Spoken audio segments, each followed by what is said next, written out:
Hi, welcome back to Scourge of Flesh, an Oswego comic book shop campaign run by myself, Paul Reese, the DM, and following our tiefling, fawn, turtle, dwarf, and tabaxi players. Where we last left off, they've sludged through about half of a sewer, and we're left facing against two trolls fighting over a corpse. And after brazenly defeating these trolls, they found an ominous piece of paper with a black circle drawn on it.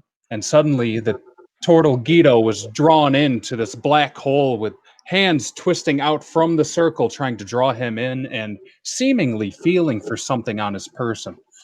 After a successful strength check or so to get out of there, he decided maybe we should put that piece of paper in the next room. And they've decided to rest now. After a successful, peaceful rest, even though they've heard moaning and groaning in the far distance, they awake after a short 6 or 7 hours, feeling rested, rejuvenated, back to 100%, but with still many mysteries to be solved. So I'll leave it to you guys. What's the first step? Oh, Well, before we kick that off, I should also mention my players are now level 4. Congratulations. They've already prepared for that, but hopefully now they'll be a little less scared. Even more scared. Yeah, even more scared. Entirely scared the whole time.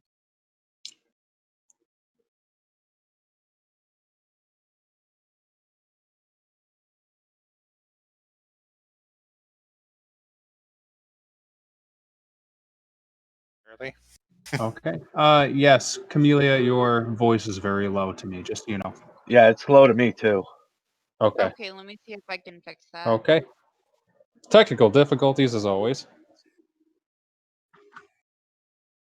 It's like we should make an image of Joe pouring oatmeal into a server. Yeah. Make trussle, tamper with things. Yeah. Yeah, Trussell getting zapped by wires from a server. Just a very handsome JoJo goblin doing his best technological wizardry. Yep. Is this any better? A little bit, yeah. Can you go any higher? Yeah. You're Let me you're on see. the right path. Give me another like 20%. You must go even further beyond. Yeah, plus ultra. I was gonna say go to Super Saiyan 3.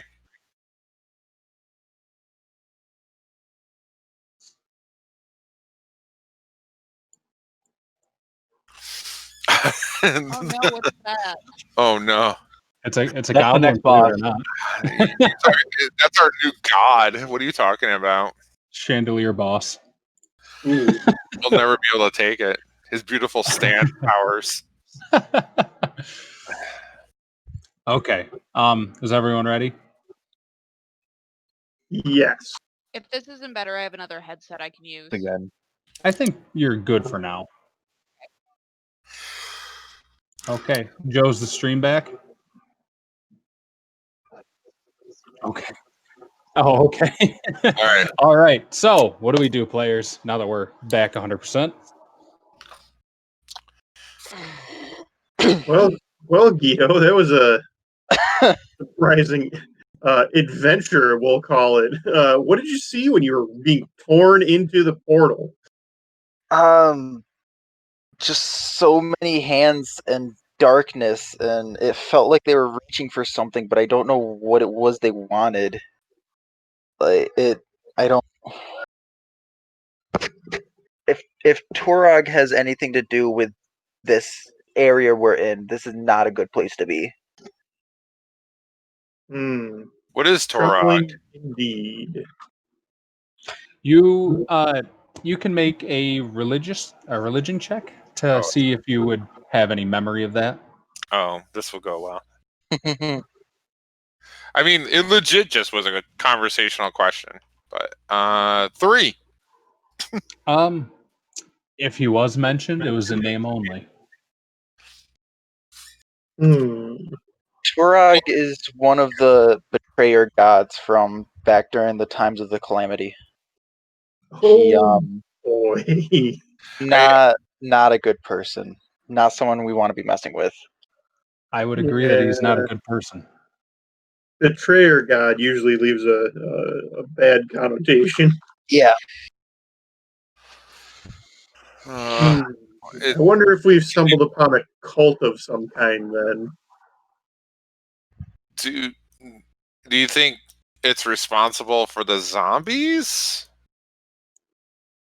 Um, I'm walking in a circle, by the way. I mean, it's possible. He was known as Crawling King, so maybe. That's even worse. The Crawling King. I don't want to be here anymore. Well, I don't like being in this disgusting sewer any more than you do, so maybe we see what's at the end of this little passageway. Now remember, did we mend the bridge, or did we jump across the log? No, you mended the other one. Yeah. Should I mend this one? No. I mean, with enough time, both I can magical assist. and yeah, sure, go ahead. Well, I mean, I don't really want to. I'm just gonna jump on the log. Go straight through the water. Yeah. Do I need the roll, DM? Yes. Just give me an acrobatics check, please. 19. Oh yeah, hop, skip, and a jump. You're across to the other side. Boop. Bippity boop. Off I go. I just splashed unceremoniously through the water. Through that gross corpse water. The corpses, by the way, you've noticed, they seem really soggy after 8 hours. The stench has kind of filled the room. Get out.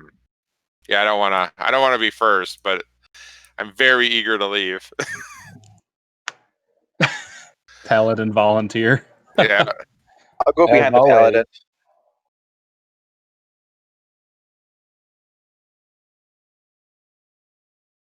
Oh, Joe. The Don't lose it, Joe. yeah. Somebody's in the bottom of a well. Up ahead, you hear howling wind, but not much more. Okay. I think we make our Are we shifting? exit. Yeah, let's get going. Unfortunately, transition. all of the Okay. people who could look at all of the evil books tried to do it and almost were killed by a piece of paper. I mean, if Well- that's how I was gonna die, I mean, I was fine. I was ready to leave. My curiosity got the best of me, and I needed to know what this scroll was. You know what they say? Something about curiosity killing the turtle. I thought it was curiosity killed the cat. No, you're remembering it wrong. I'll take your word on that. It's probably good. It's probably good that you do that. So as you mosey down the sewageway tunnel, the wind seems to be picking up outside, somewhere far off in the distance. With torchlight at hand, you notice nothing out of the ordinary. The scared rat, the hidden spider, nothing out of place for a sewer like this.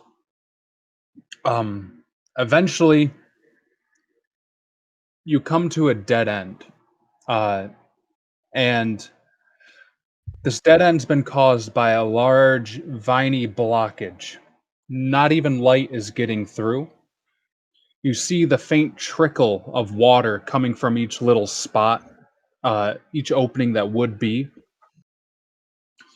But it doesn't look like any of you could fit through this viney area unless you had modern equipment. This blockage comes right after what seems to be an iron bar ladder leading up a ways into the ceiling. Not even like a short cat lady.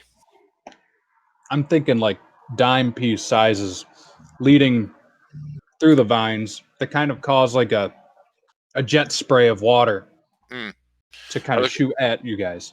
I look over at Chikon Tendi and I'm like, it's just a little too small for me. Little. It's definitely too small for me. I'm shaped like a barrel. But a good looking barrel. I'll give you that.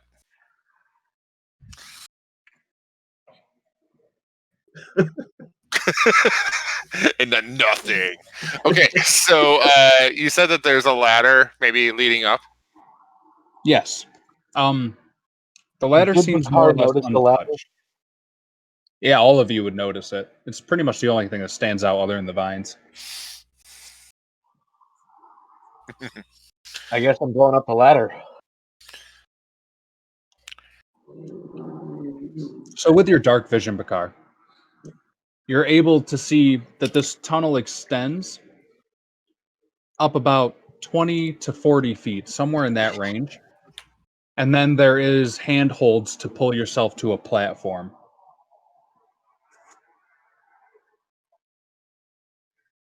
I guess it's time to start climbing. I was gonna say, do you want me to go first so that maybe I can drop a rope down instead of having the steel weight climb first? It would be awesome, but what if there's something up at the top waiting to hit something? I mean, I can always just tumble and jump, or get hit in the head and fall back down. Okay, I'll prepare to catch you then. Okay. Cheek and Tendy will brave the ladder and the handholds. Okay, so given a few minutes, you climb to the top, and you peer your dwarven eyes over the ledge, and it seems like an empty, dusty stone room with four, I would say, person-sized pipes, one in each corner of the small room. And at the side to your right, there is another ladder that leads to the ceiling where you can see metal grates and a warm light barely shining through. Hmm. Well, I drop my rope down and assist whoever is coming up next.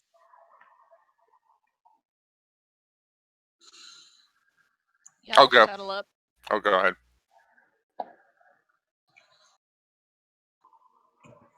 Okay, so you all get to this empty room, and with you all in the room, it's kind of crowded. You do smell cooked meat, like cooked seasoned meat coming from there, but there's also like an oddly foul stench. Hmm. It's a weird mix. Can I discern anything else other than anything of the stench? It smells bathroom related. Oh. And I basically pull my cloak across my nose, and I'd be like, ugh, humans in their filth. Yeah, we don't use litter boxes. I'm sorry. Who said that? I don't know. So the recesses in the wall are, you say, are roughly human size? Yes. Kind of. Are they stone or They seem to be metal pipes, like a crude metal? iron almost. Oh, okay. I go over inquisitively and just take a gander. Take a gander at the pipes. Yeah, I They're have a cold to the feeling. touch, but they seem still. There's no flow to be heard of. Okay. There's no one screaming inside. Suppose that's a good thing. I would agree. Could I? Oh, Sorry. no, go ahead. So you said there's another ladder leading to the ceiling where we can kind of see out. Could I Yes, there's. sort of approach that sort of stealthily and like go up very quietly to see if I can see anything at the top? Yeah, just roll me a simple stealth check.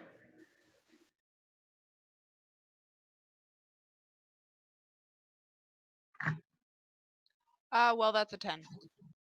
Okay, so doing what you believe to be stealth, you I do. you more or less normally move up the ladder, and you peer through the grates, and you see a fuzzy pair of legs just off to what would be behind you. Um, so you'd have to like twist away from the ladder to kind of get a look at it from an angle. Uh, the legs seem to be quivering. Oh. Oh, great. Is that in Go character? back down for now. So don't think we're gonna like where this lets out. There's no dead Mhm. people. Let me preface by that. That I didn't see dead people, but I did see something not enjoyable. Huh. More giant. Okay. So, like what? You'll know. Do I want to know? You'll know. I mean, Curiosity didn't kill the cat, so maybe you go I up. don't know. I don't really know. I don't really know what you're talking about. No, I don't think so. You can't like convince you to slip through the bars and tell us what's going on. Well, We little cat paws. is there no other choice? Well, I mean, all Bakar is things like said, pretty good at slipping through bars. I think he can do it. he's like made of bars. It's natural habitat then. I don't think that's ours were only about half an inch to an inch in width. It was kind of an uneven make. So not even right. I can make it through. Not even goblin hands. Hmm. It's sort of like when a cat reaches under a door. It's just this like It would look tiny similar. hairy paw, and then withdraw. So wait, we need to open this room. So we have vines blocking us below. Yeah. What I would assume to be some form of toilet in this room. Yeah, I don't like And that. then I mean, I can go just punch at it, but that's going to make a lot of noise. Yeah. I mean, And maybe we could try to talk to whoever's there. There was definitely someone there. Just pretend we're like ghosts of the sewer or something. I don't know. Tell them a story.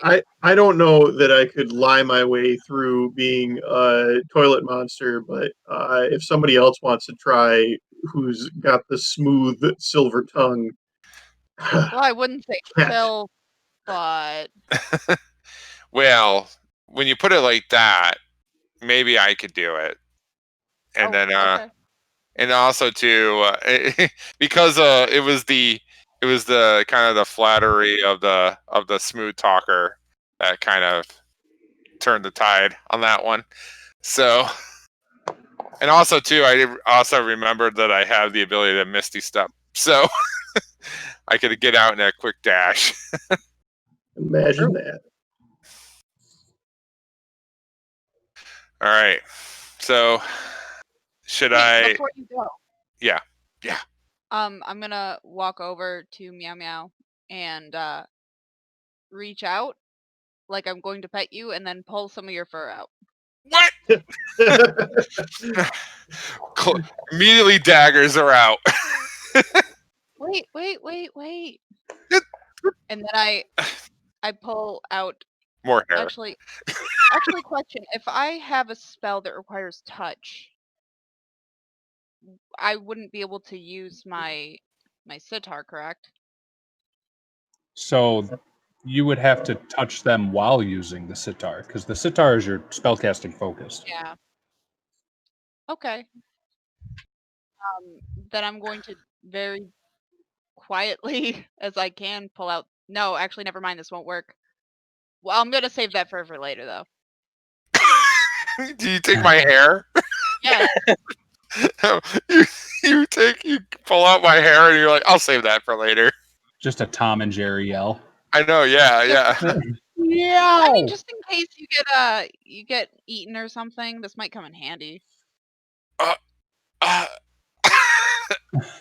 also ask if I can pull out a tuft of your hair because it looked fun. No. Here, I think I can give you something that will help, and You pull out my hair too? I'm gonna reach for it as if I'm gonna pull out your hair, I swear to instead, God. but instead you see that I have a pearl in my hand, and I crush the pearl, and a silverish gray bead just floats into your chest, and I cast Fortune's Favor. Okay. You get that's the luck point that you can also use on enemies if you needed. And Okay. as you do that, you notice that there's now shadows interrupting the light coming from the grates. And you see a small little black wet nose wiggle as it sniffs around.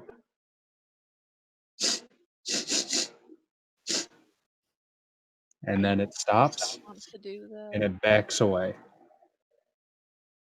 Hmm. Okay. Sewer Good friends. with animals. I'm good with animals, but I'm terrible with people.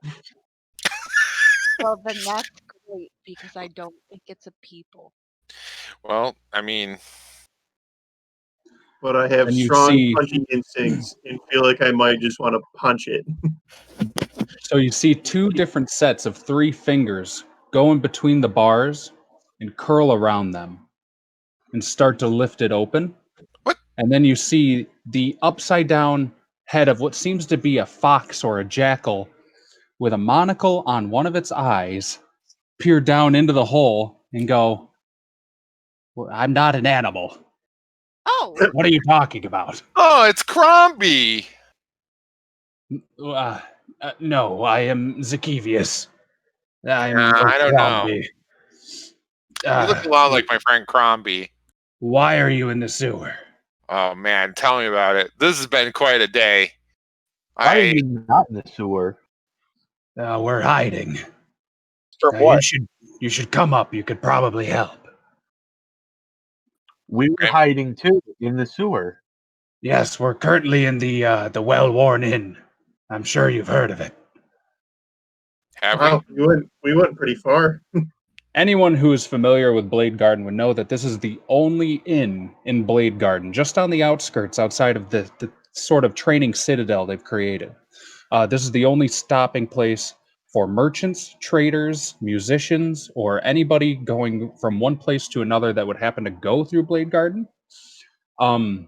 It's famous for its large canopy upstairs, uh, that is just dozens of rooms that forms the building itself forms almost like a mushroom shape due to how big the upstairs is, and it's rounded to a peak roof.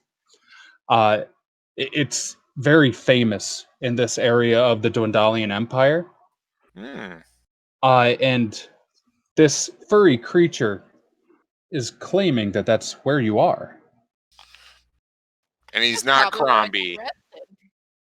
I am not Crombie, no. All right. But please, we have Huh? wounded. Oh, I can I help with that. yeah, I start climbing up at the mere offer of getting out of the sewer and hiding. So, being the first one up, you notice that he has closed himself off in what appears to be a bathroom. Uh, Um, and with him, he has an extremely large tome. He stands at about 6 feet tall, and this book is at least 3 feet in one length and 2 feet in the other. It's a large book with a few different scroll-like bookmarks hanging out of it, and he's keeping what looks to be a wand as a page holder for the time being, keeping his book open at a slight angle. He adjusts his monocle and gazes upon you as you crawl out. You you smell you smell worse than the bathroom. I didn't think it was going to get worse today. I mean, this is a pretty average day for me. Right. Yeah. I don't Well, know if I should feel insulted. I'm going to take it as a compliment, actually. okay. And as you guys start pooling into this bathroom, I'm going to pull everyone to the next map, the Well-Worn Inn.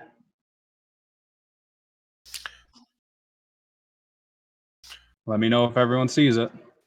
I see Or I it. when you do do. see it. I really like making maps. I'm going to use prestidigitation to remove the funk from me and replace it with a cat smell. Okay. So a different, like ammonia instead of No, wait. not urine. I'm gonna do the same and replace it with a good smell. Ah, um, I'm very happy to see you. And you see his nose twitch. Does one of you have it? No, that wouldn't make any sense. Where did you come from? Does one of you have the shard, the Blightstone shard? You okay, bud? I handed it to the guard captain and headed back here so I could rest before meeting with the Cerberus Assembly. What happened to the guards?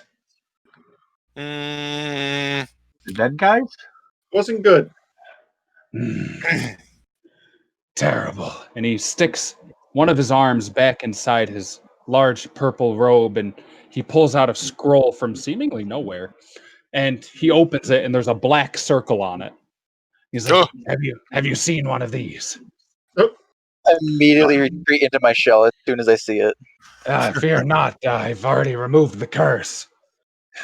This, the Dead Maws. That's what they call themselves, the cult of the Dead Maw. They seem to be wanting the shard. I've been running on foot ever since the shard sapped my power away from me. I've been on the run from Torg this whole time, trying to get the Cerberus Assembly to help.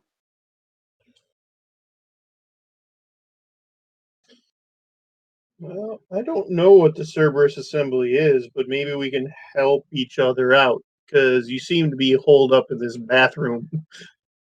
Yes, the Cerberus Assembly is a legion of mages owned by the Dwendalian Empire. They're some of what you would call the best of the best. And he is now visibly doing air quotes. They're my last resort to deal with this, really. So, why are you hiding in the bathroom? I just told you the Blightstone shard, it sapped my power away. It's why I didn't just teleport to the assembly. Yeah, but like, the bathroom's a weird place to hide. Enough of that. Enough of this. We need to get you to the others. There's a youngling and a nice couple, and I believe one of the guards has been keeping watch through the windows. We've barricaded the building. Yeah, I'm growing suspicious of this guy and why we're hiding in the bathroom, so I go to leave. As you leave, he does follow. Okay. Oh. And here I'll reveal him on the map. I neglected to do so. So he waves to the guard.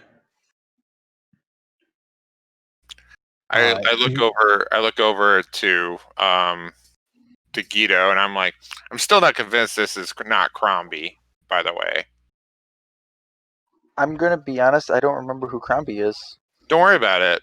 I know Okay. who Crombie is, but I'm just Crombie was a friend of mine. Was he arcane in nature? Because this guy seems to study magic similar to me. No, Crombie's not good at magic. So Maybe just it's like don't- it's twin or something. oh, that's a good point. Good point. Long distant cousin. Maybe. You hear him wave for the earth and tone guard that sits at the counter. Rockmane, come here. We have visitors. And at first, the guard like grabs his spear forcefully, almost as if ready to defend. And then you hear Zakivi say, No, not like that. We have friends this time. and he kind of hup-hos over there towards you. Well, here, I can reveal this too. Da-da-da-da. Okay. He comes over to you guys, and he says, well met. We've been held here for over 24 hours now. I have successfully barricaded the doors and the upstairs, whatever's left of it. Stay away from the windows. Any windows that I haven't gotten to yet. I've had to use most of the furniture in the center area.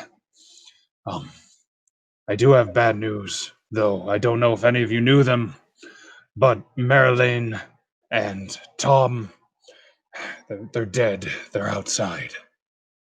They went to go get Varicus Orstash, their stable hand, and they were quickly overtaken.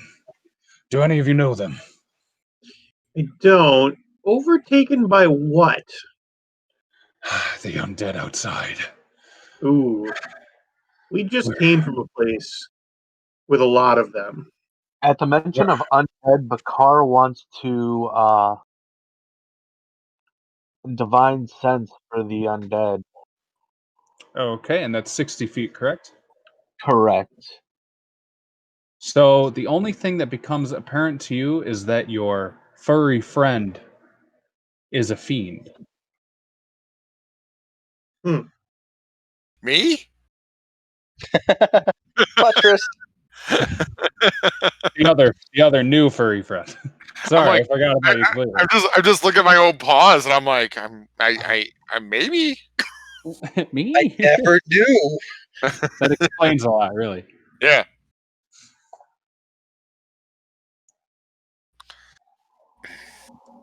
So, are the undead milling about, or do they come and go? They were beating on the walls and things around the area. They killed the horses outside. They trapped us here, but it seems we've culled a boredom from them. They mostly have left, but it's too dangerous to try and venture out quite yet until we get word of reinforcements. Would How that be you? long? Well, I don't know if you'd call us reinforcements. Yeah, I've you're recently right. You're right. I've recently escaped jail. He kind of takes a Rummaged- hand and like grabs his badge. He's like, What? Escape jail? Is that why you're coming from the sewers? I mean, well, yeah. I mean, it definitely is. Like I punched my way out of my jail cell because I didn't want to get eaten, and then we were in the sewers. Definitely. Now we're here. he has a strong visible confusion, much as if there were equations floating around his head. And he just looks at the group of five here. I I don't know why you've been imprisoned, but surely we're all on the same team here, correct? Wrongly Yeah, we have to imprisoned. go see Bruce, right? Like that's what we're doing. We're going to see Bruce. Bruce? He's Cerberus, even see more Bruce. I confused don't know. now. No, it's His Crombie. complexion has started to go pale. Bakar would like to relay the fact that this dude is a fiend to Guido. Oh. Oh, no. Oh. Do I recognize what kind of he is? You can make a religion check or an arcana check if that's more appropriate. Oh, they're the same actually. 18. With an 18, you would know that this is a fabled arcana loth. They are collectors of knowledge in the world of fiends. Uh, they are often deceptive and crave knowledge. They're they have a covetousness for information and arcane power. They're very sly and they keep records for Yugalos. Um, Often they're not used in any martial way. So, though their alignments definitely lean towards neutral evils, they aren't necessarily out for blood wherever they go. Okay. So I'll look back at Bakar and I'll just say, he's not much of a fighter. He is similar to me in search of knowledge, but watch his work. He might not always be telling the truth. He then calls out to both you and Bakar. Obviously, I'm not much of a fighter. I told you that The shard sapped my strength. Now stop talking about me behind my back. Oh, okay. By the way, how did that happen? And then, Bakar, you hear in your brain, I can read your minds.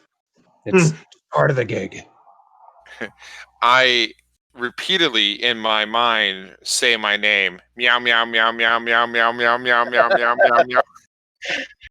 Meow meow meow meow meow meow meow Yeah. meow meow meow meow meow. Yep. you see him start to rub his canine temples. All right, enough of this nonsense, please. Please, I cannot take it anymore. I just want to get out of here with my hide intact. Uh, I so don't not know. all of these windows are barricaded, right? Um, Just from looking at the map, like he said that he started, but he didn't finish. I was in one of the lower rooms when this all started, and my first reaction was to run out and retrieve some gear. So I know for a fact that my room, and he points to the door nearest to him, my door is definitely barricaded, but the windows I couldn't get to. I started with the other doors out of instinct. Um, as for the kitchen, I was able to seal off the iron doors that lead in. But for the windows in those rooms, I was unable to do anything without risking further casualty. Huh. So we have to get out of here somehow, but we're basically walled in. I think our best bet is to bunker down for now. Do you have any food? We're starting to run out, and I'm really sick of cucumbers. Ugh. I hate- have some rations, but it's just like bar food because that's what Chicken Tendy thinks is rations. I'll gladly pay you a gold for it. Ooh.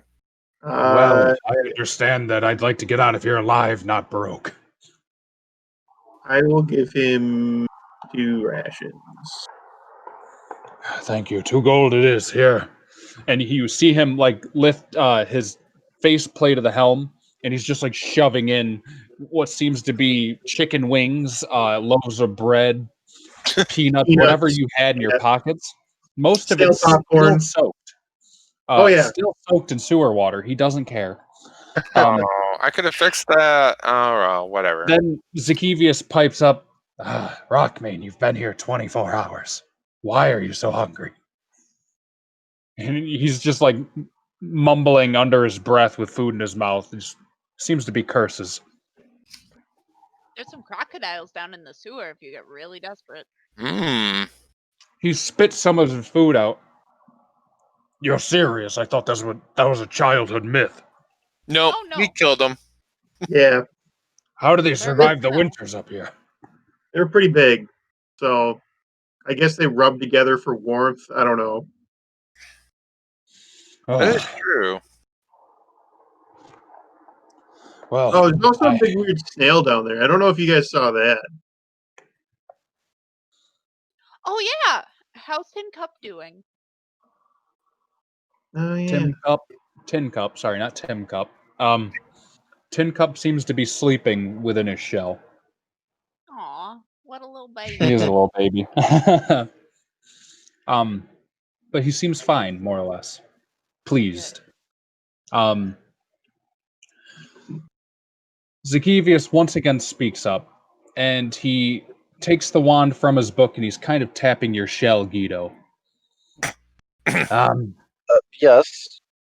I've unfortunately been rendered useless, and with your holy friend's new findings, he seems to be a little untrusting, so how about I make everyone in the room happy and I just let you have this? And he hands you his wand. It's all over it is inscribed diabolical runes. They glow a faint blue as soon as the wand touches your hand, and it feels cold. This can't possibly go wrong. Can I roll insight to see if he's truly doing this in good faith or if there's like reason behind it? Yeah, you can do that. Why not? 15 total.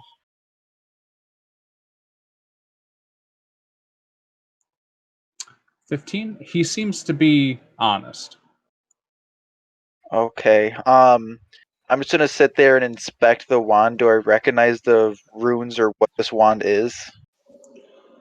This seems to be a wand of the War Mage of a different make.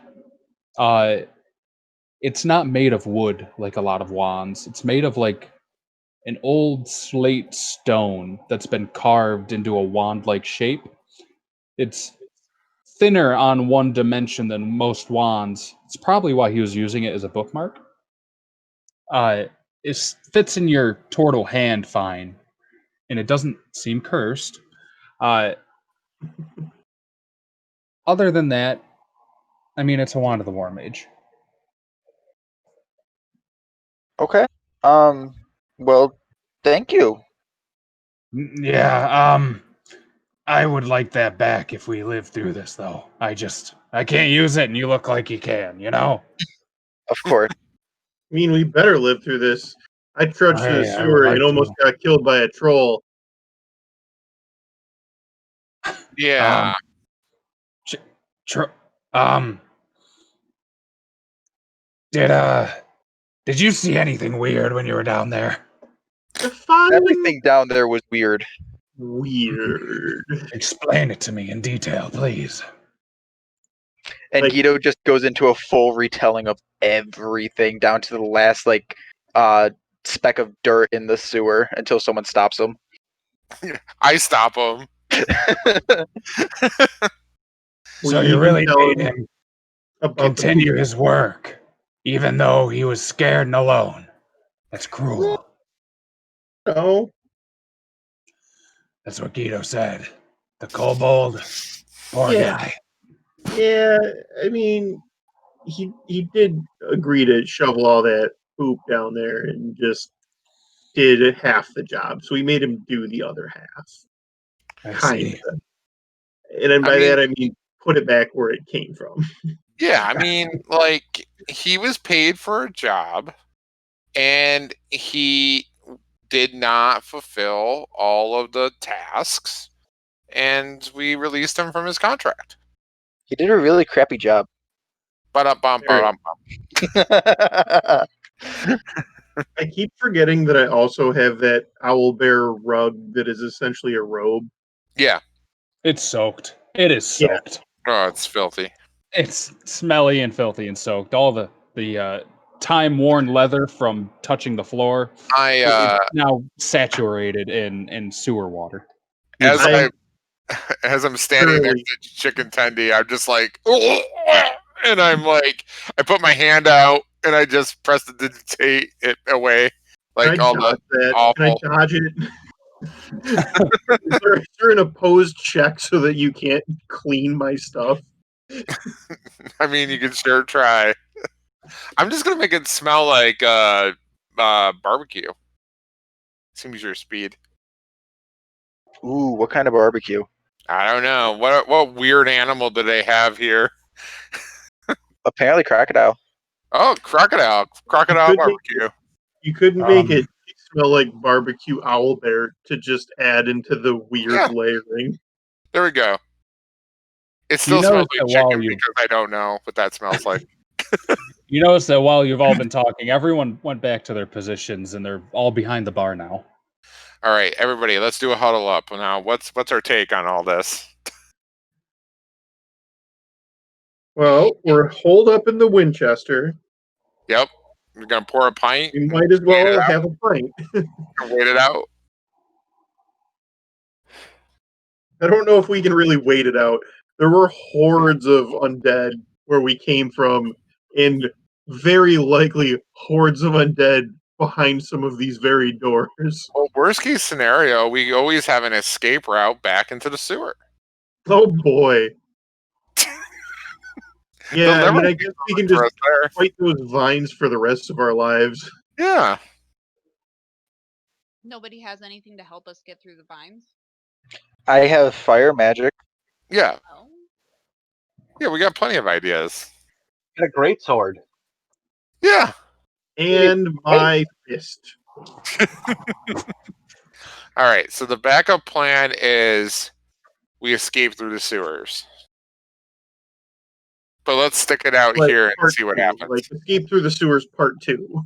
Yeah. The Revengeance. So, Wow. what's that? Just wow. So I'm going over I- to the bar to see if there's any fresh water. I followed suit. There but is a not large for pitcher of water.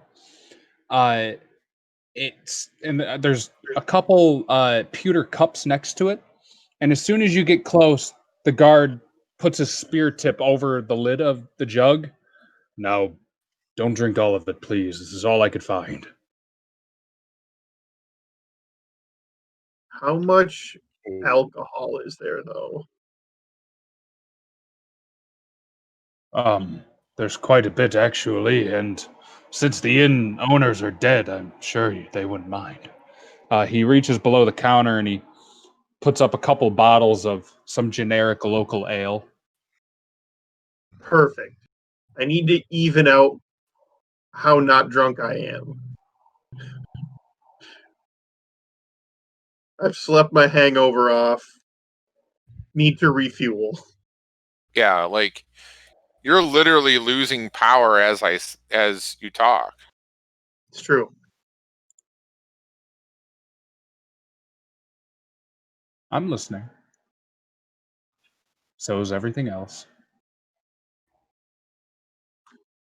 While everybody else is at the bar, can I do like a brief investigation of the big room that we're in just to see if I spot anything interesting? Yes.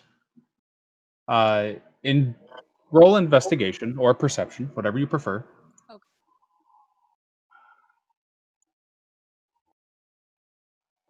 So that will be a 13. A 15? 13. Okay, 13. It seems that what the guard was telling you about using as much furniture as he could was accurate. You see 6 different tables piled up against the main doors, and a table flipped on its long side, or upright against the long side, rather, against each door, barricaded with whatever just heavy objects he could find, coat racks, spare armaments, things like that, just to keep the door steady.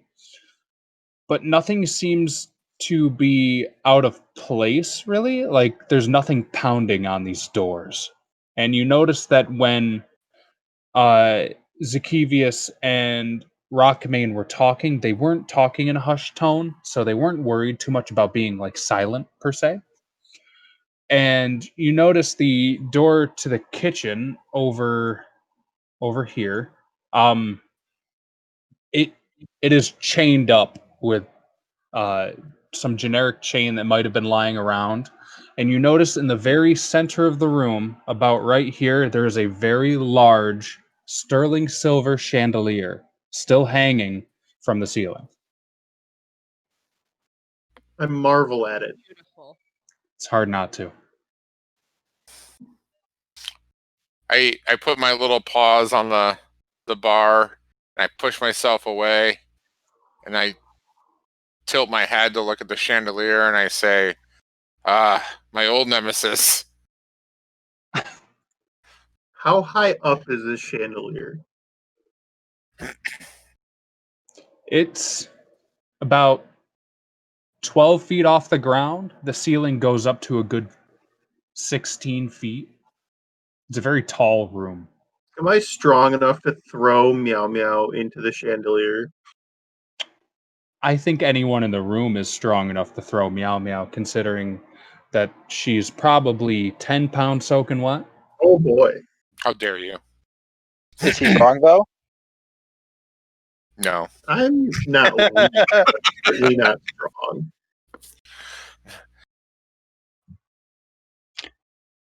While they're admiring the chandelier and stuff, if I feel like I have some time to do some studying, I'm going to take this stool bring it over to this table, and I'm just gonna start like looking through my spells and transposing. Okay. I will also cast Identify on just to confirm that it's not cursed. Okay. It is not cursed, and it is a wand of the War Mage. All right.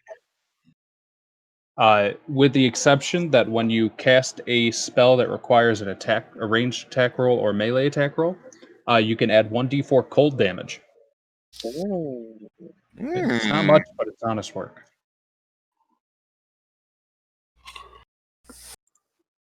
I wander over to Meow Meow. I point up to the chandelier. It's a nice chandelier. Cats like shiny stuff, right? Yes. I gently put my hand on her back.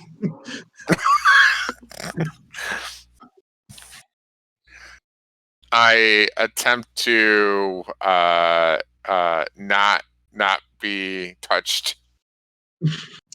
That would be a dexterity save. Okay.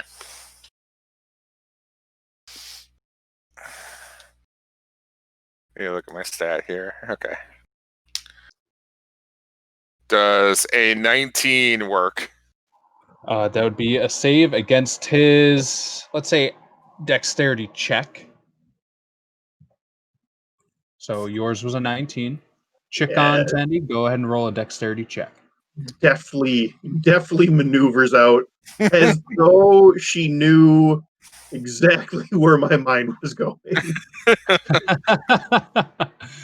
Yes. Okay. Immediately was like scurried around Bakar and up on the bar. Okay, and you do so. And when you get up on the bar, you notice that with its back against the wall and large blanket wrapped around it, there seems to be a young dragonborn girl. Just maybe a couple years in age, just barely old enough to walk. Where? She would be the token that is the robed woman. Oh. Okay. She has a pink bow tied around one of her horns in a nice elven knot. And she looks like she's trying her best to not cry.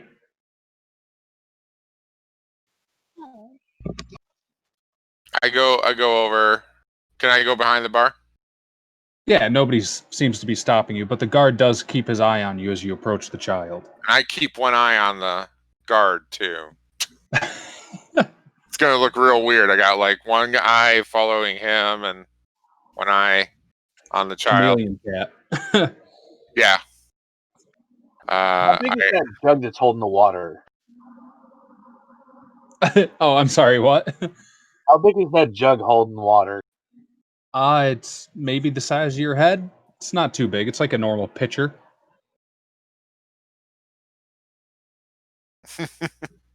So I asked the girl, what is wrong?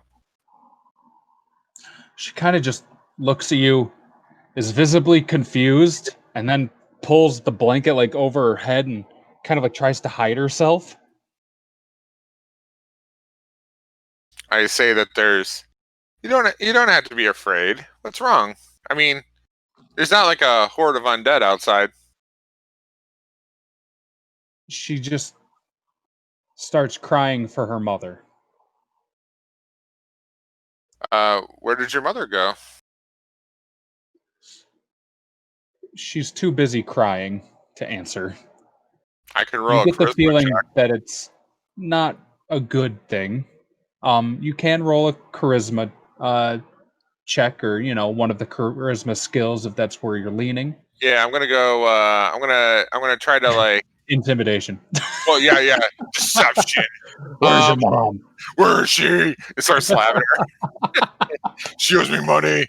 No, I'll try to do persuasion and kind of work in a little bit of like per language. You know what I mean? Where like a little bit of like the P. Oh, rolled R's, yeah.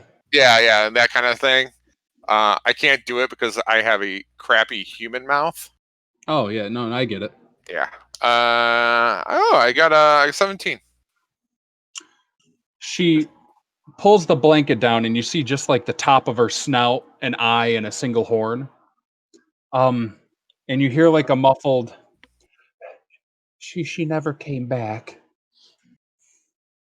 She left. She said she was gonna get Dad and come back. She went out to go get cigarettes. I don't know what that is. I know. she went to go get cigarettes and never came back. So I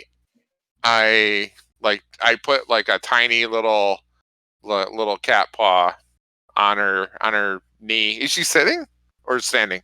Yeah, she's like sitting back against the wall. I pat her a little bit, probably a little too many times, but not aggressively. And then I say, there. She lets out a sniffle and then wipes her arm with her sleeve.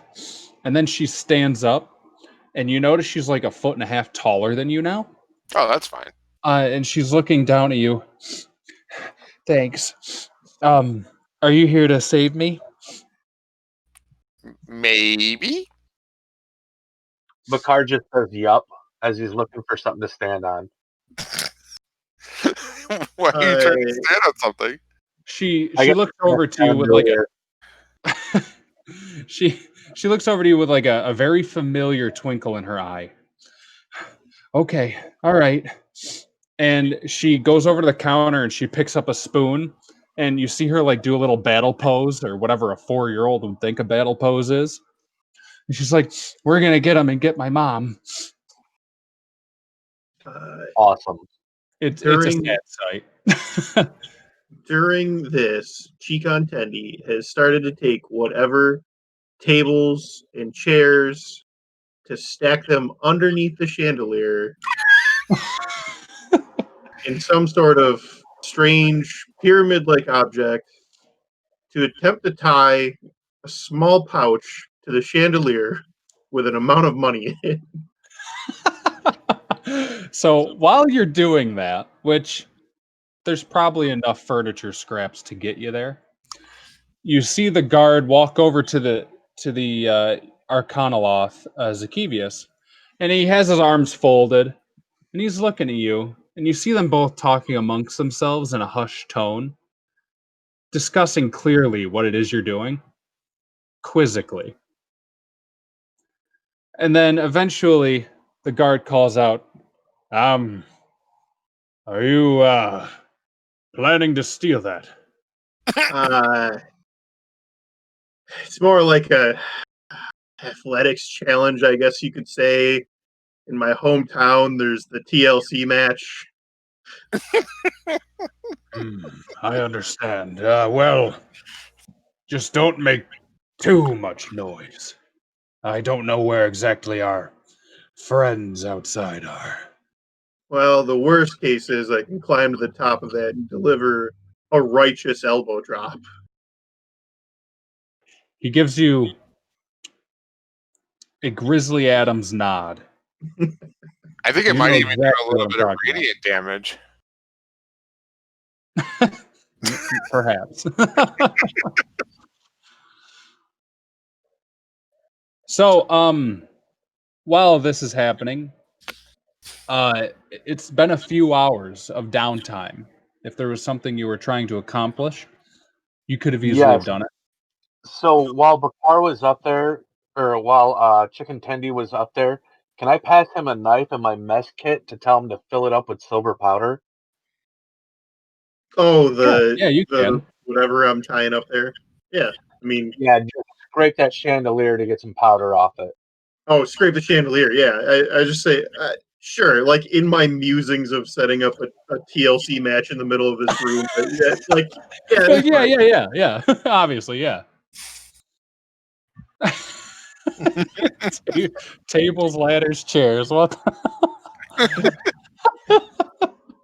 Oh, you're terrible. Okay, so you're able to like almost fill the bag, but you notice that one of the arms of the chandelier is starting to look mighty weak because Chikantendi didn't really know enough to not do it all from one limb. Oh yeah, I'm definitely that kind of dumb. But it's a good amount of powder. I would say it's 100 silver pieces worth. Like it's a lot. Wow. Yeah. That's The guard is just chuckling while he's doing it. You get a sense that he understands why our paladin friend would want the silver, and that's why he didn't stop it. But it's still amusing to watch Chicken Tendy scrape a chandelier for a few hours. Yeah, like I have absolutely no reason to understand or care why he wants it. I just do it because. All the while, in the background, the wonderful thing in a world of OSHA violations is playing Beautiful. ever so faintly. Where's your tie off? Okay. All right. Did anyone else have anything they'd want to do during the 3 hours? There was an upstairs you mentioned. Is that There was. off? Uh, as you go up the first like half flight, you notice the second flight has like 3 whole dining hall tables just barricading it off. It seems like this is where a lot of their time was focused, or at least his time when he was single-handedly barricading everything. Mm. Um, just so you know, Camellia, your mic is once again very quiet. Sorry. You're fine. I just figured I'd let you know so I don't accidentally ignore you. so. Wait, is there a bunch of food in this room? That's barred off with a Oh, chain. well, I mean, I'm a cat. But you do know the guard mentioned being sick of cucumbers, and that's the only place you can imagine cucumbers would be hiding in the inn. Hmm. I know, enticing, really. Hmm. I hate cucumbers. Like that meme. I know what you're talking about. I know, right? I hate it. Surprise. I hate them. Great. Um. Do What you are? audibly say that you hate them? Yeah. I hate them. I hate cucumbers. I ask the guard where the stockpile of cucumbers are. Terrible. So that Meow Meow will definitely wake up next to a cucumber at some point. All right. Most cats can't use magic. I just want you to know. Most dwarves, they're definitely this drunk.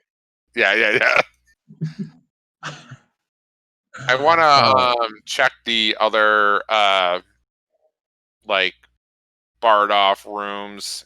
Like, is there anything in them that would be useful that hasn't already been pulled out? Anything useful where again? Sorry. Like, okay, so there's a variety of rooms near the in the right side of the inn. Like, we came in through the bathroom, and then there was a couple of rooms that look barred off by tables. Okay, yeah. So you're able to access the lower parts of the door by kind of scooting under the table that's barricading it first and foremost. All of the extra furniture is backed against that table to give it more weight and leverage. Uh, to reach the knob, uh, you're able to do so, but turning it's going to be an issue just because of all the weight resting on it. Sure. And you get the sense that maybe turning that knob isn't a great idea, Okay. but definitely an option. Yeah. What was the guard's name again? He was called Rockmane. Rockmane, I say. Yes. Is there anything in those rooms that we can strip out to barricade off our location better? I would imagine the beds are still there and the wardrobes, perhaps a desk or two. I've only been here a handful of times, and I've always stayed in that room next to the bathroom for personal reasons. Hmm. So, IDS, right? he gives you a knowing chuckle. Between us boys, yes. That said, I know for a fact that there was a nice steel frame armoire in the room I was in. That's why I like it. I can keep my set of plate in there. Shouldn't we have access to that to bar off the door? In my haste, I hadn't thought of it, but if you would like, we can always attempt to get to it again. I'll leave that to the group to decide, but it seems like a good idea. But Say why not? why was it barred off to begin with? Did you bar it off? I saw the horde approaching in the distance. I wasn't sure how long they'd stay, but I knew that I needed to barricade a solid surface first. I felt a chill go down my spine. Maybe it was fear. Maybe it was raw instinct. I'm not sure, but I'm still alive, and I have that to thank. Yeah. I'll. It was the one over by the bathroom. Correct. Yes, that one over there. And he lifts a finger to point. I'm gonna put my ear to the door and see if I can hear any shuffling or anything, any movement. You hear once again the howling winds of the terrain outside. You don't hear footsteps, but you can make a perception check for anything else. Yeah, I'll give that a shot. One sec. Perception. Ooh, 22. You Nice. hear what sounds like raspy breathing. Oh, yeah. No. Nope. Something's breathing in there. It was steady and calm, but raspy. Nope. Nope. Nope. Nope. I mean, there's plenty of us. Why don't we just go for it? I say we push this piano over there and put that in front of it. It seems to be the problem, Yao. What's that? What seems to be the problem? Well, something's breathing in there.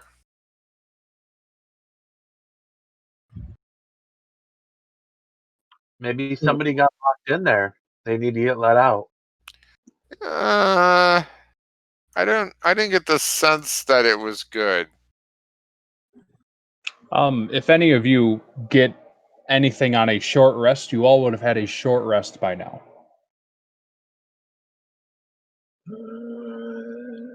I'm going to use Arcane Recovery during that short rest then. Okay. That also means Fortune Favor has expired by Okay. I still feel lucky though. You always have. Maybe always will. You see the glow disappear, but you're like, I still got it. Yeah. I still got it. Just like Liz Taylor. All right. Well, I don't really want to open that door. But it seems like such a good door. All right. Well, you can go open it. Are you offering that bad advice to Chicken Tendy? I gave you the good one, and you said I want to go for it, and I'm like, okay, cool, you can go for it. As you're doing so, you see. Why is it doing that? Hold on. Sorry. You see Rockmane approach one of the windows over towards the main door. Oh, never And you look at see the him window. trying to peer over some of the desks he's piled up there. And he speaks back to you all. Just so you know, it's starting to get dark again. Rockman, what are you doing? This triggers a cutscene. Oh, what? Cut what? You don't want to do that. You mages, I never tire of you. And he sneers at the Arcanoloth as he walks by. So what is the trouble over here? I heard breathing in there. Yeah, do you have a buddy with you? I did not. No. Did you have a female companion? I assure you I would have brought her along had I. Yeah. We all have SOs, but I nudge Bakar and go, I think we should make whatever is on the other side of that door less alive. I agree. And I start moving the stuff in front of the door out of the way. Okay, it's a lengthy process. Even with help, it takes you about 10 minutes, and an aversion to iron rusty nails is in place just to not get tetanus. And eventually you have what appears to be a solid but closed and still door, barren of any wooden barricades. Um,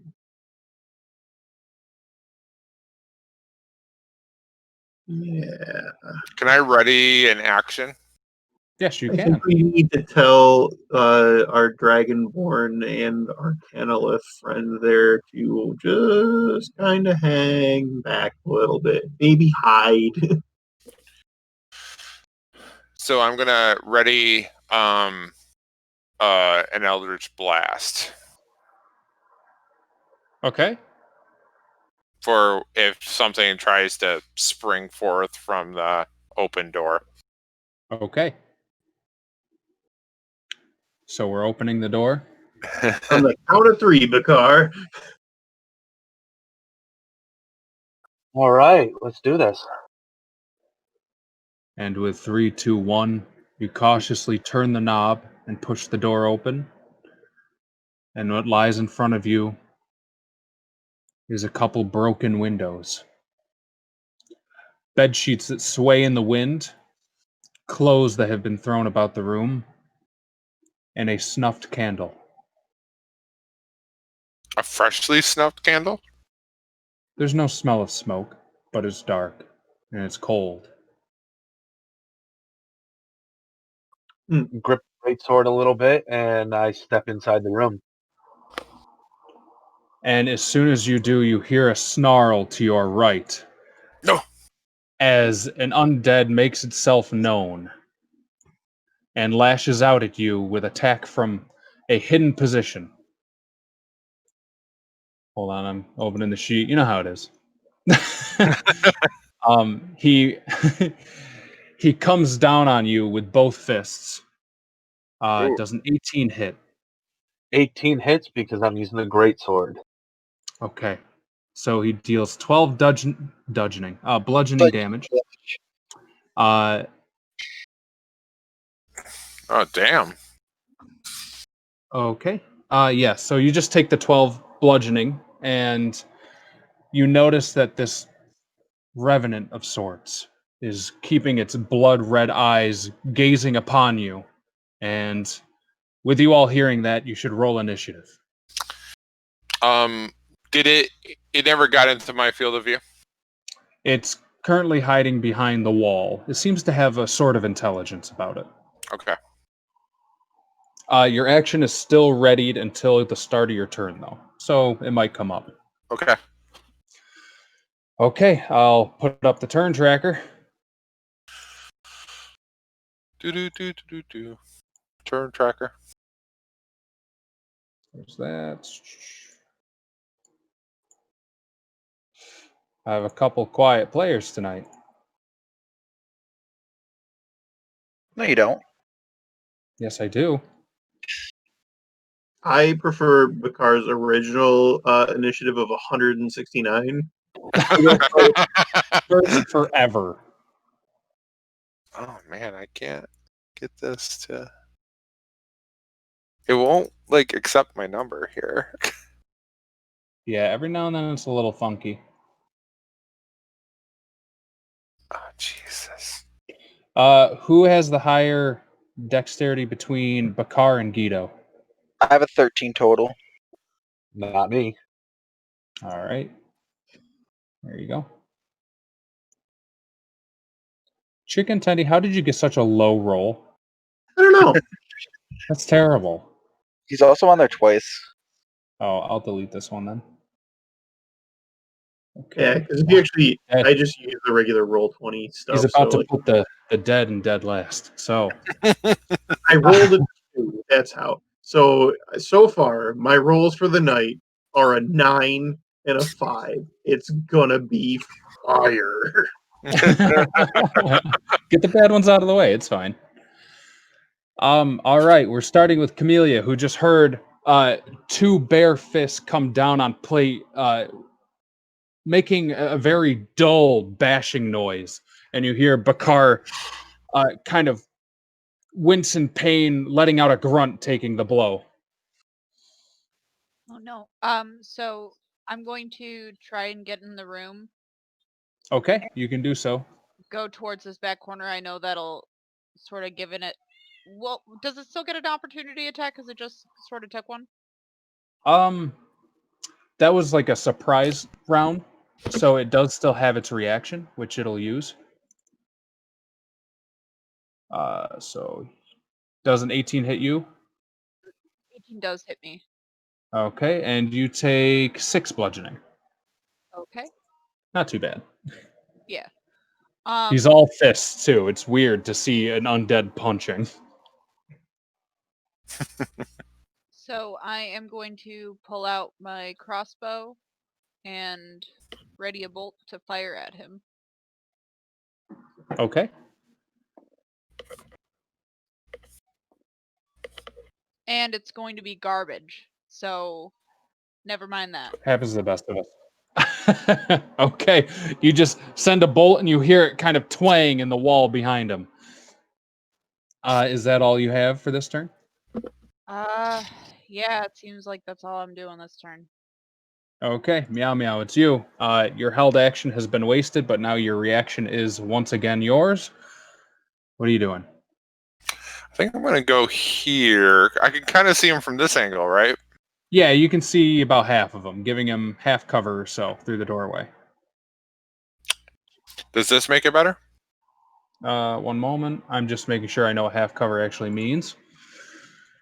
Yeah, he's barely covered. He's got. I would say he doesn't have cover when you're that close. Okay. That was 1, 2, 3, 4. Okay, so I still have 10 steps of movement. I'm gonna fire off. I'm gonna use my crystal yarn ball. I'm gonna kind of swirl it in a different configuration that hasn't been seen yet. It just came to me in a dream. But it kind of flares the crystal of the yarn ball into almost like a magenta like energy. Mm-hmm. And I'm gonna fire off an Eldritch Blast at it. Okay, and at level 4, you only have one beam, correct? 1 beam. At 5th, I get 2. Okay. Yep. All right. Does a 22 hit? Yes. Cool. Z's. So it's gonna be force damage, but I don't actually get to push until later on. Okay. And that's gonna be for 9 damage. Okay. And then I'm gonna hop 2 steps back, just like the song with Paula Abdul. Okay. Love it. Okay.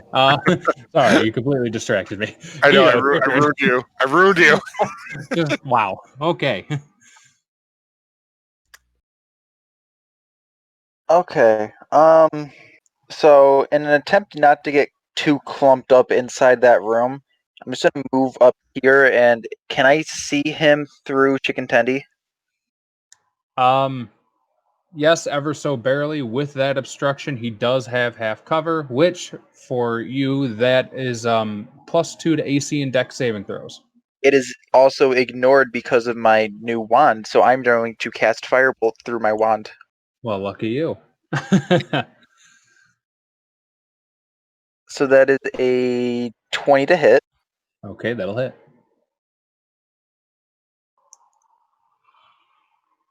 And it's going to do 2 fire damage and 3 cold damage. Okay, 2 fire, 3 cold.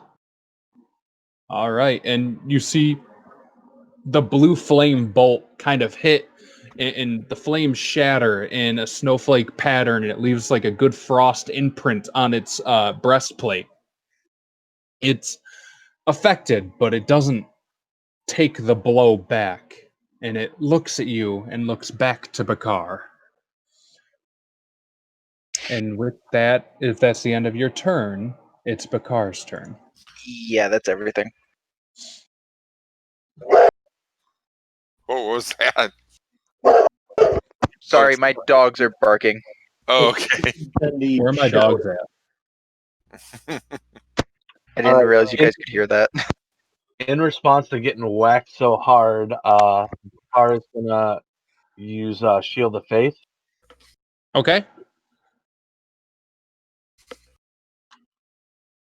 And for my action, I am going to channel Divinity and use Sacred Weapon on my Okay. Greatsword.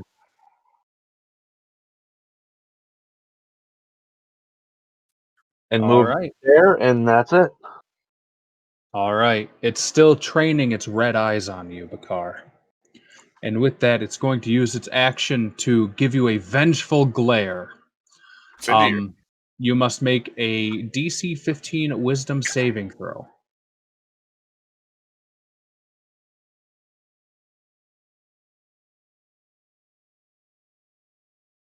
You say DC 13, right? 15.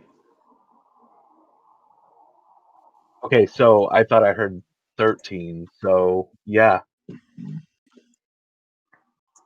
You fail? 13 does not make it. Okay. So you are paralyzed. Here, I'll just do this. You guys should be able to see that. You're Or turned not. inside out. Okay, yeah. Okay, so you are paralyzed until I deal damage to you, or until the end of my next turn. And when the paralysis ends, you are frightened of the Revenant for a minute, and the frightened target can repeat the saving throw at the end of each of its turns with disadvantage if it can see the Revenant ending the frightened condition on itself on a success. So you're scared. That sucks. Yes. Okay, it is now Rockmane's turn. And before he acts, he's going to call out to the group, what would you have me do?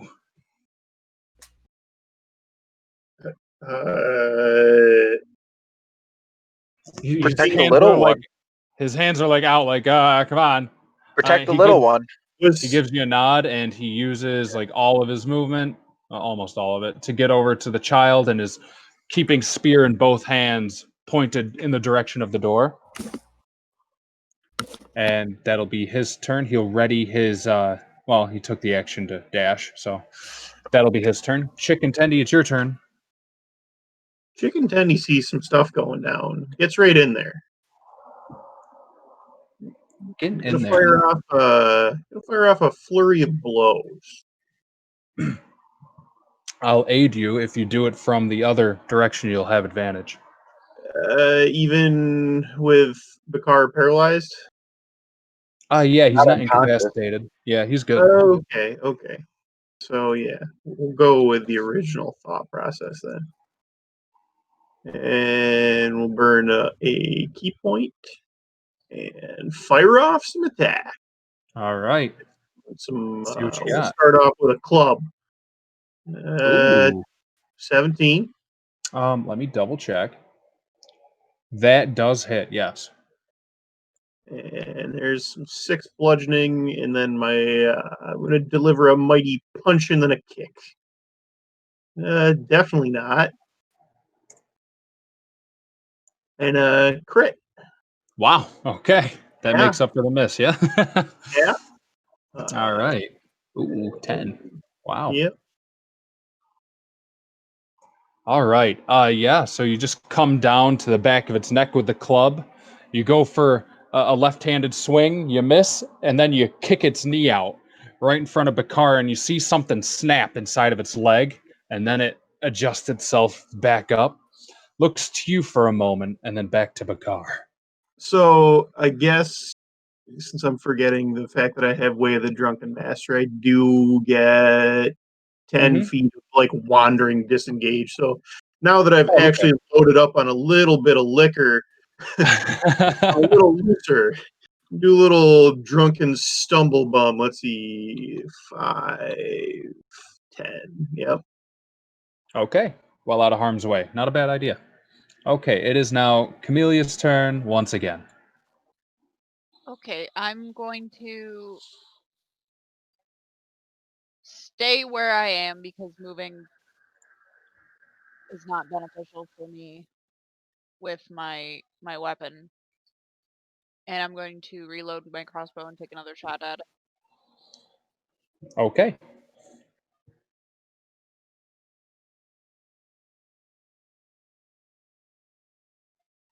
And does a 16 hit? It does.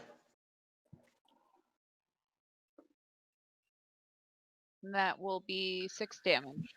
Okay, not bad. You pierce the back leather strap of his breastplate, and something sticks in his shoulder.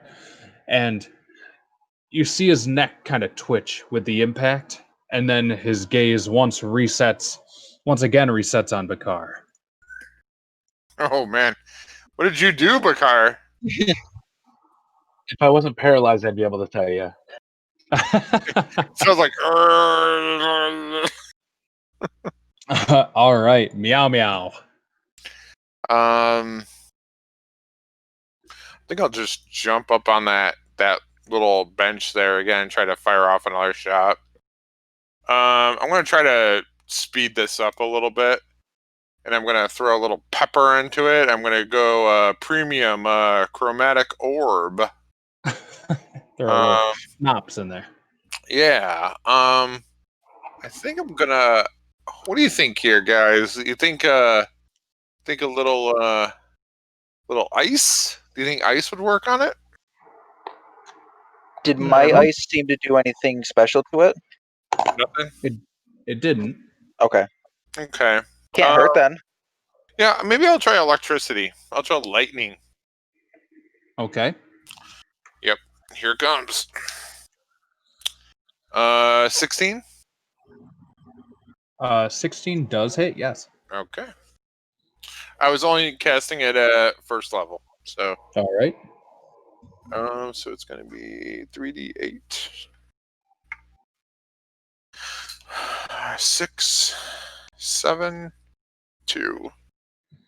So 15 damage of lightning.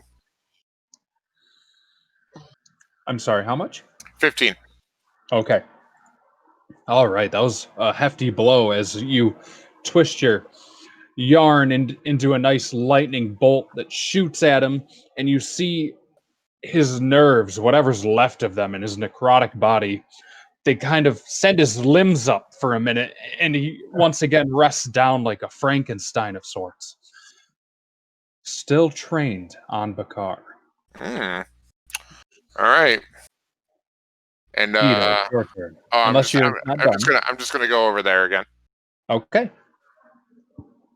Okay, so Guido's just gonna yell out, "Leave him alone!" As you see his fingers start to ignite with flame.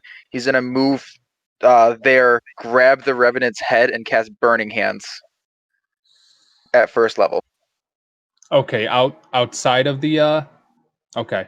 I see what you're saying. And an attempt to he's gonna grab his head and try to aim it away from, so the cone didn't hit any of his allies, but try to focus it on his head. Okay. Sure. It's I see what you're saying. Dex save for you. Yep. 17. That succeeds. I So couldn't you believe take it either. you take half damage. Um, Wow, my stats are only positive. That's kind of wild. you would take 14 divided by 7 fire. All right. And you see whatever was left of his long black hair has been singed in specific parts related to your cone. And the roof you see has now started to char and ignite. Okay. Guido's just gonna finish his turn, moving right next to Bakar. Okay. It is now Bakar's turn. He is And paralyzed, so he is paralyzed. Okay. And it is now the Revenant's turn. He's going to make his two attacks against Bakar, but I believe the first attack, if it hits, will make you unparalyzed. So it's going to hit once. Does a 16 hit? Hold on, let me look up the rules No. of paralyzed.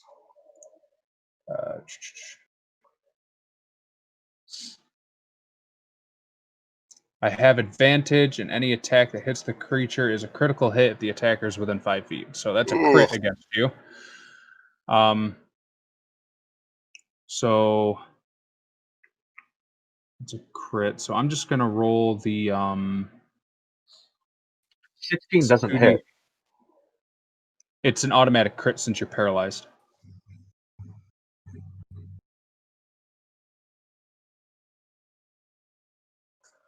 No.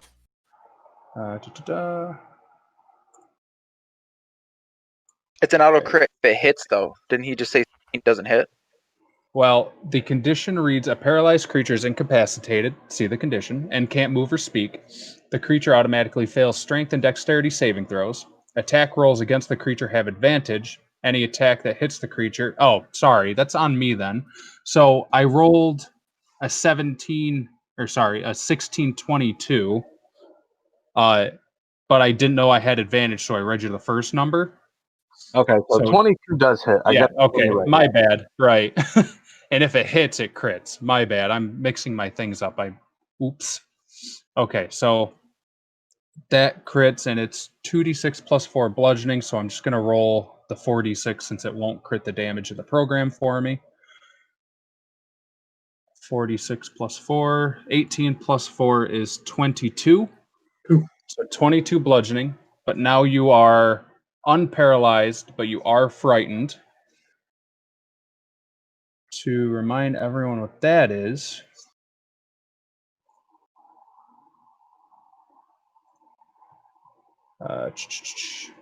this is the best part of D&D, guys. This is the best part. Just can't move closer to it. Right, you can't disadvantage on ability checks and attack rolls while the source of its fear is within line of sight, and you can't willingly move closer. Okay, so the rest of the hits are just going to be straight rolls. So there's the second hit, 21 and 24. So the 21 hits since it's not with advantage. And I'll roll the attack off that. And that's 6 bludgeoning. You know what they say, when the hits start coming, they don't stop coming. Bakar's down. Whoa! Oh no! All right. Bakar! So Bakar is down. Hope some of you have healing spells. The Revenant now lifts its shoulders, and you see it acting kind of haughty, like privileged almost. And its gaze turns to Guido, the nearest one in its sight. Oh no! Guido, no! It is now Rockmane's turn. And you hear him call out, "Is everything all right?" No. And you start to hear him approach. Protect the girl! Sure, yes, this might be how I could protect her. So he moved his 30 feet closer, and he's going to hold his action in case anything comes out. All right, it's Chikon Tendi's turn. Gotta get up in that thing's face and give it a little more club. A little bit of club. 14. 14 hits. Okay. Yeah. For 5. Okay. And then a swift kick for 22. That'll also hit. And another 5. Okay. Now that I'm a hair closer, I mean, I watched Bakar fall. Does he seem gravely wounded? He seems to have been knocked nearly unconscious and bruised by the fists of this undead. I wouldn't say he's bleeding out or anything, but he looks pretty messed up. But so does this undead. He's much more tattered and torn and unpresent, I'll say, than he was before. He's starting to move slower and with less purpose. And I suppose with that information, that's all I've got for this time around. Okay, Camellia, it's your turn. Okay, so I'm going to move a little bit closer to where Bakar is, Yes. and I am going to switch out to my sitar, and I'm going to cast Healing Word, Okay. which will do 10 points of healing. You're back, baby. Just like that, the yo-yo returns. And that'll be it for my turn. All right, Meow Meow, it's your turn. All right, I'm gonna go with that old strategy. I'm gonna hop up on that little bench or whatever, and Mhm. gosh, I feel like it kind of. I'll fire another orb. There was no reaction other than that momentary like arm lifting and then going back down to the electricity. It looked like he reacted as he should. Okay. But speaking of reactions, as soon as you approach again, you see his eyes twitch towards you, and you see his nose twitch with a sniff, and his lips kind of snarl back, revealing pitch black necrotic teeth. Oh, wonderful. Well, that chromatic orb just got moved up to second level. So I'm gonna fire a chromatic orb at a second level version. I'm gonna try cold on this one. Okay. See if that does anything. All right.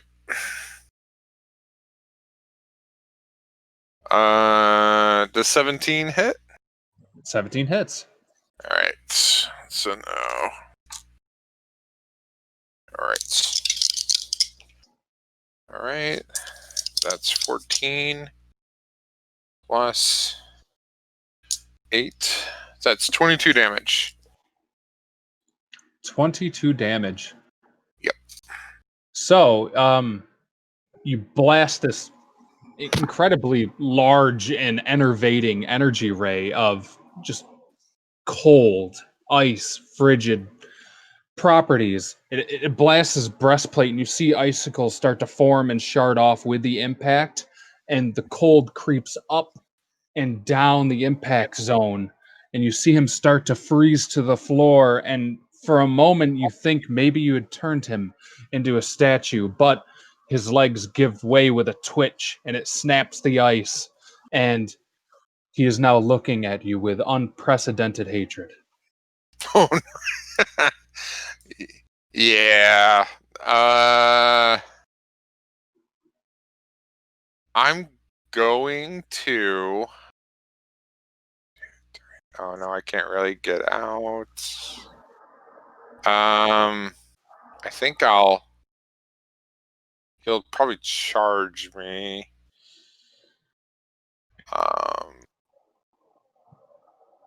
I'm going to Misty Step to here. Okay.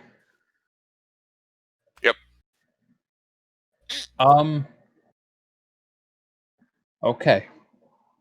Fair enough. Is that the end of your turn? Yeah.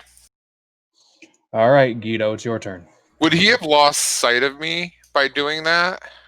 In the moment, it seems he has. Yeah, because I'm just gonna kind of crouch low because I'm also being hidden by Guido's large frame and also Bakar. Okay. Well, it's a bit early to attempt a sneak check. Yeah. Okay, Guido, it's your turn. You're right in its face. I'm just gonna go first level magic missile right at it. Okay. So that is 1d4 plus 1 per dart. Yeah, and I guess you're supposed to roll the d4 once and use it for all darts. Oh, really? I mean, we don't have to do it like that because that's one of those errata things they release later, but just do it however you want. I'm cool with anything. Okay. So 2. They were all the same roll, so 6 force damage total. They will it. Okay. 6 damage total. Okay, you see the of each point blank missile hitting him, and he's thrown back to his a bracing step position, and then he looks upon you, and in doing so, he notices Meow Meow, and his gaze is now once fixed. What? I would like to, as a bonus action,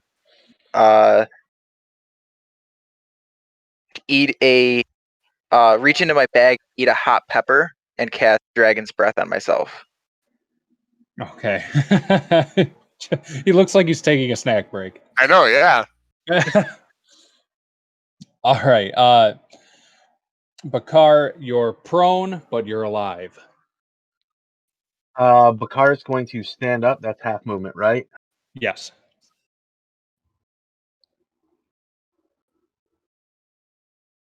Can I angle myself to give myself advantage on a melee attack?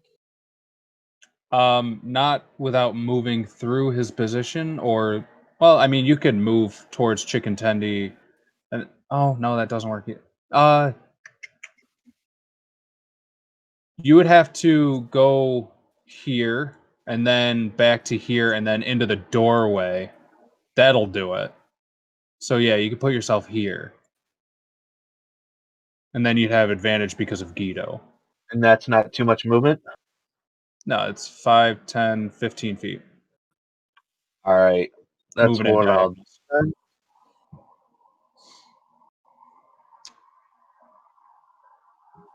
All right. So this one's going to be lengthy. Okay. Well, if it kills it, I don't care how long it takes. All right. So my bonus action is going to be Searing Smite. Okay. Burninator.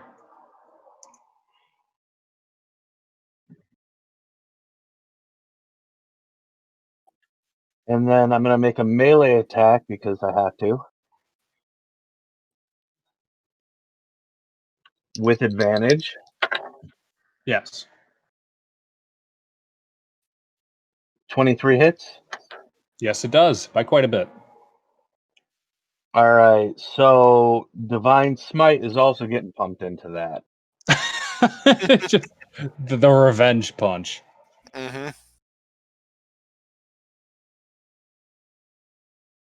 Oh, I was supposed to be regenerating this whole time. He's been taking fire damage, though, so... Oh, okay, you're right. I'm an idiot, so we're good. Everything's even. Thanks for letting me read the second sentence to regeneration. We're good. Got it. Fire. Right, yeah. Recalibrate orb. Okay, so it is 12 slashing.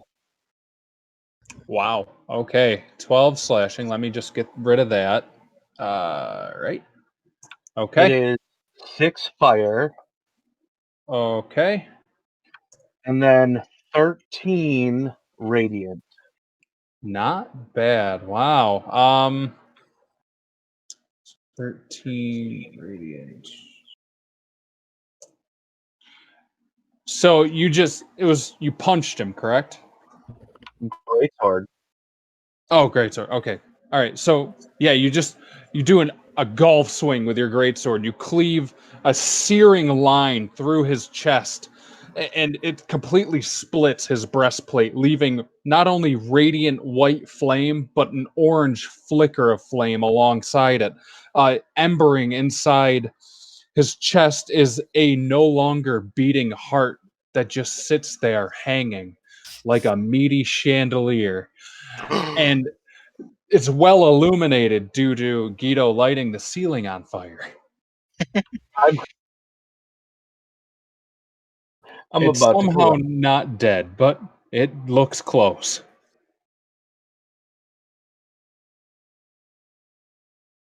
I guess Not that's my yet. turn. What? All right.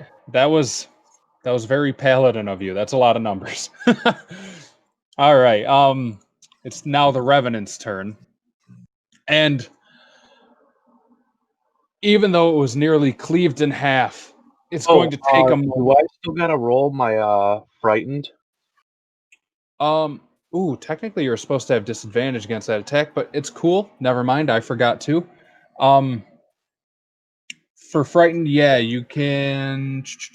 Let me. Saving throw of 15 wisdom. Nope. 13 Okay. again. Oh no, All right. 12. Okay. Well, so you're still technically frightened, even though I forgot when it should have mattered, and it probably won't anymore. So, oh well. That was just too cool to not let it happen anyway. All right, so it's the Revenant's turn, and he's going to make his vengeful glare now at our cat friend. So I need you to make a DC 15 Wisdom saving throw as he approaches 5 foot closer to you. Now, Bakar, that did provoke an attack of opportunity. There was no stealth in that at all. It's I all mean, right. It's fine. It's fine. it's There's a smell turtle. related. I'm Turtle gonna in the say way. it's smell related. A giant smelly turtle. It makes sense. Makes sense to me. Well, As, take that. 17. Okay. So you passed. What is your attack, Bakar? as a straight roll, that was 23. Okay, so you hit. So go ahead and do your damage.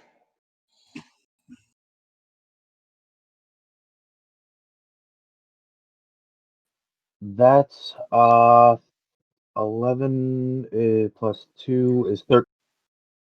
13. Oh my god. Okay. It is left barely standing. What? I guys, I can't make this up. It has 1 hit point left. Okay. Wow. Okay. So it's just now barely shambling. It drops to its knees and is glaring at you, which you passed your saving throw, but it's still like pawing towards you with purpose. It is now Rockmane's turn once again. He's like, we're glad to see you're still up. How's it going in there? It hurt. You don't look All too good. hurts. Everything hurts. Yes. Good luck. Good luck in there. And that's his turn. He's going to keep readying his action. Chikan Tendi. It looks like you're going to be the guy to kill it. I'd like to jump off of Guido's back in an attempt to elbow drop this thing. Okay.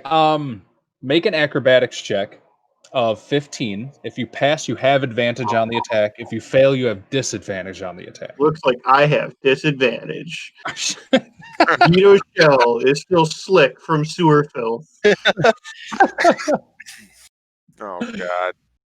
I get a 1.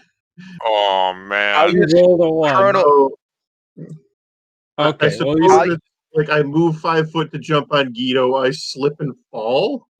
yeah. So you land well enough on your feet that you're not prone, but yeah, you definitely take a knee for a minute. I use Chrono Yeah. Shift on the natural one, so you can re-roll that. Oh, Oh, Teamwork. that's not how the story went. Rewind. You see the VCR tape line? So is that He's- still with disadvantage on the rewind? No, the acrobatics check was a straight roll, but if you succeed the DC 15, you would have Yeah. advantage on your attack. Okay. So the new not so screwed up attack is a 16. Okay. So you do hit and you kill it. How do you want to do it? I don't know. I think Guido's got to cover this one because you like rewound me after I blundered. So like Guido felt bad for you slipping off his shell, so you just see him like spin his hand, and you just immediately right yourself, and he just guides your fist to his face. Oh, Perfect. jeez. And you hear a loud snap as the head pops out of socket, and you see it kind of dangle against the spine it's supposed to be resting on. And it just drops prone to the floor. And it seems to be dead. My not. Are we out of initiative? We are out of initiative. My immediate reaction is we need to put this fire out. Yes, the fire is now growing across the ceiling. It's sort of a catastrophe. You see Rockmane go over to that jug of water, and he kind of just panickingly runs over Don't to do it. As Bakar, and he's like, I don't, it's all I have. as Don't he do was it. grabbing that, I looked up with my dragon's breath, which I chose cold, and I just breathed cold on it to put out the Yeah. fire. Okay, roll. You cast with intelligence, right? Yes. Roll me an intelligence check with, yeah, just an intelligence check, adding your modifier and proficiency. I was planning on doing Ray of Frost as well. Okay, then either you guys can roll that same thing, your spellcasting modifier or stat plus its modifier plus proficiency. So more or Dirty less spell attack roll. dirty Uh, 20. Okay, wow. Okay, so you see him taking care of a lot of the main issue, Bakar. How well do you get the outlying embers?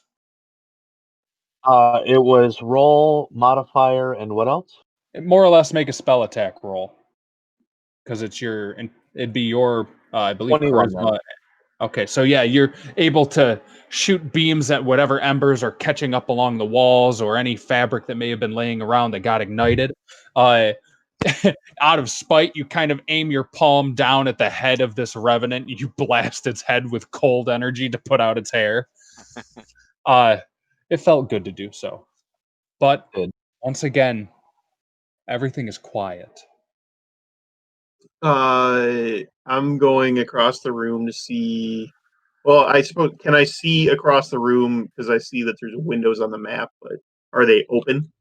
They are smashed open. Okay, so I shout to everybody, we need to use whatever's in this room to barricade the windows. Okay.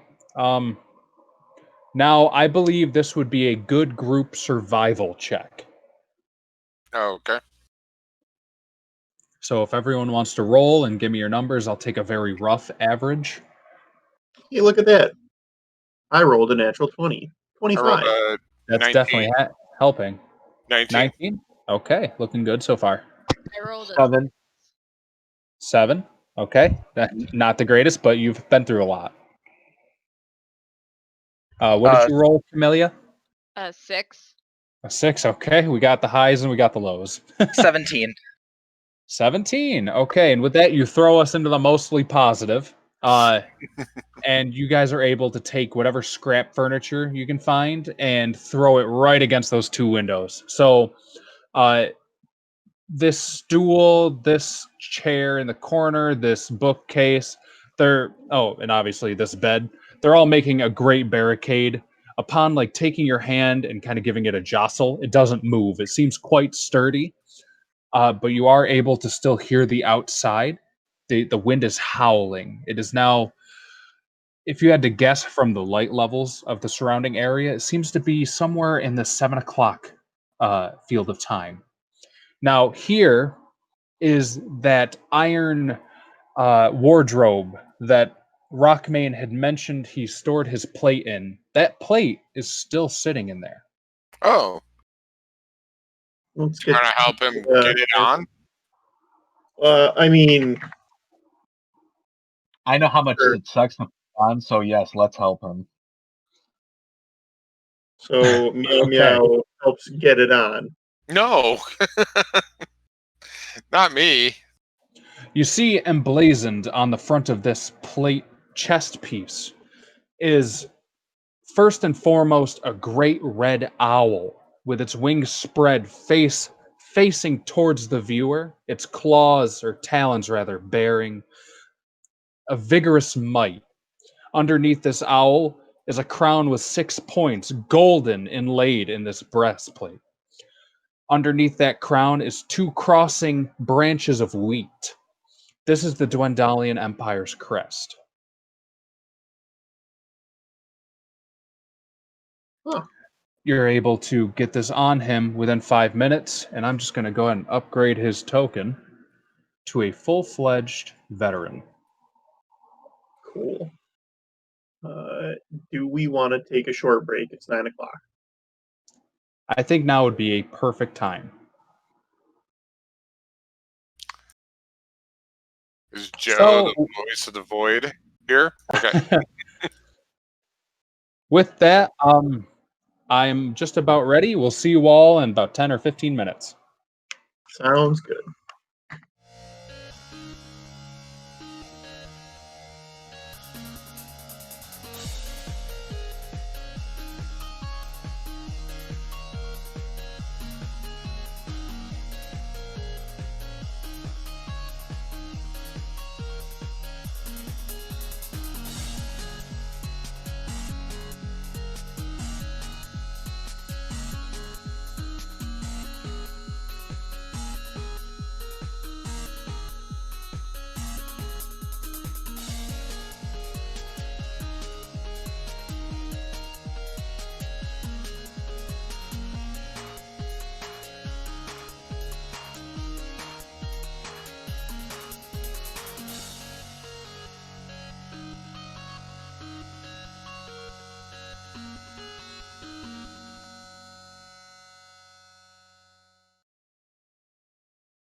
And we're back. We didn't actually kill somebody, which is surprising. But the party fought off the dormant revenant that was taking an odd undead form of shelter in Rockmane's room.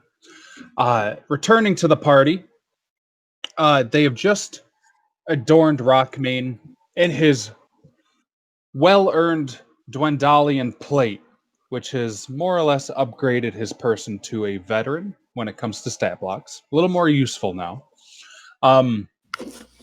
The party is now wondering what to do next.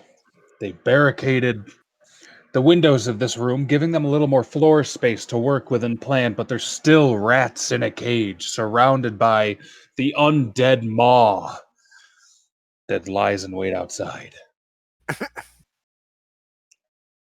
Well, it seems like we should probably start clearing out the internal rooms of this place.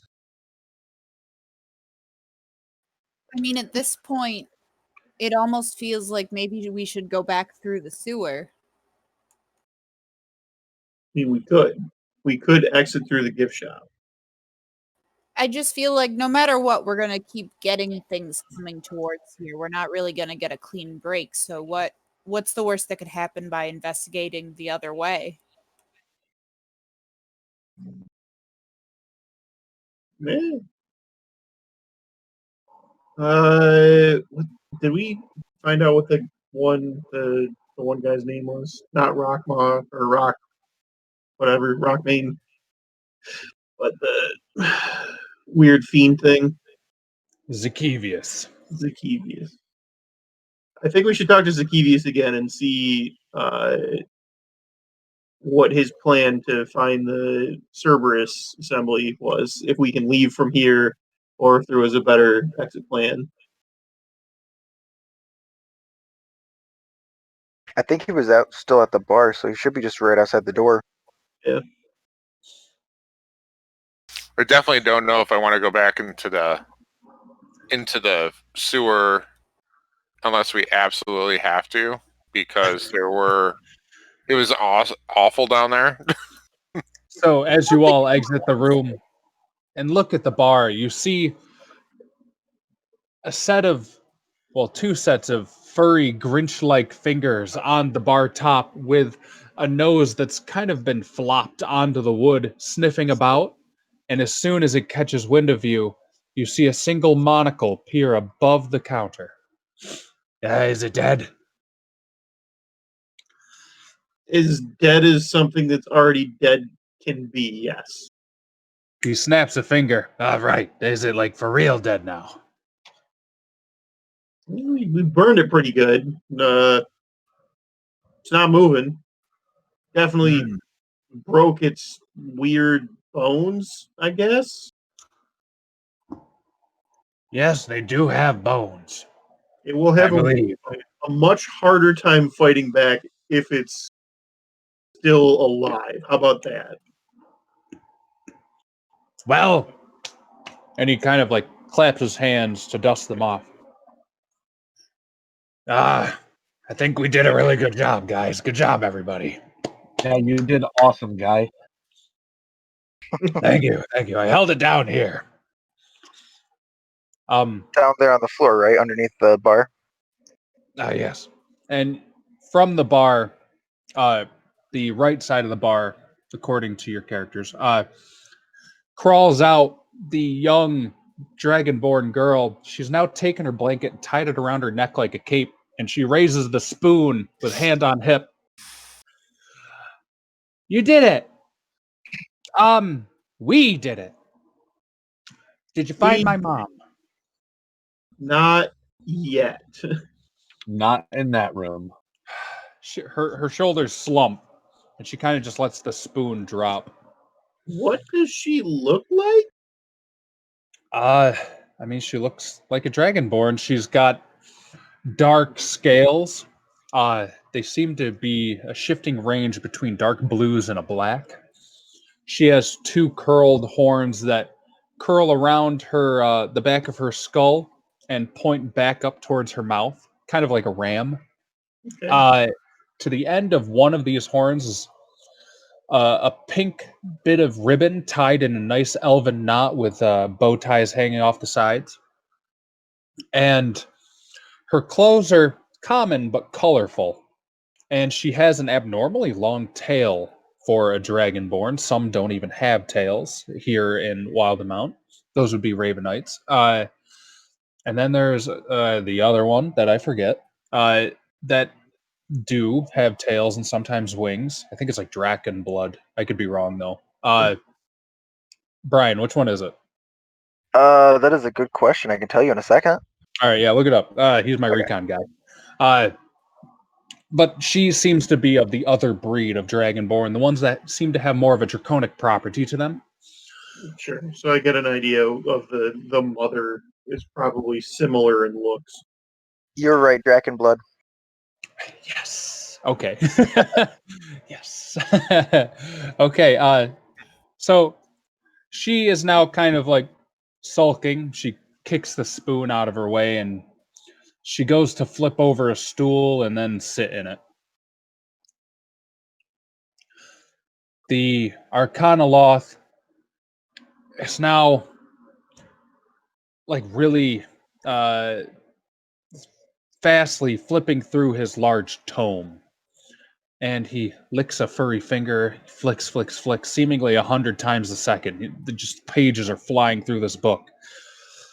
And then he snaps it shut and he slams it on the table. He rests an elbow on it.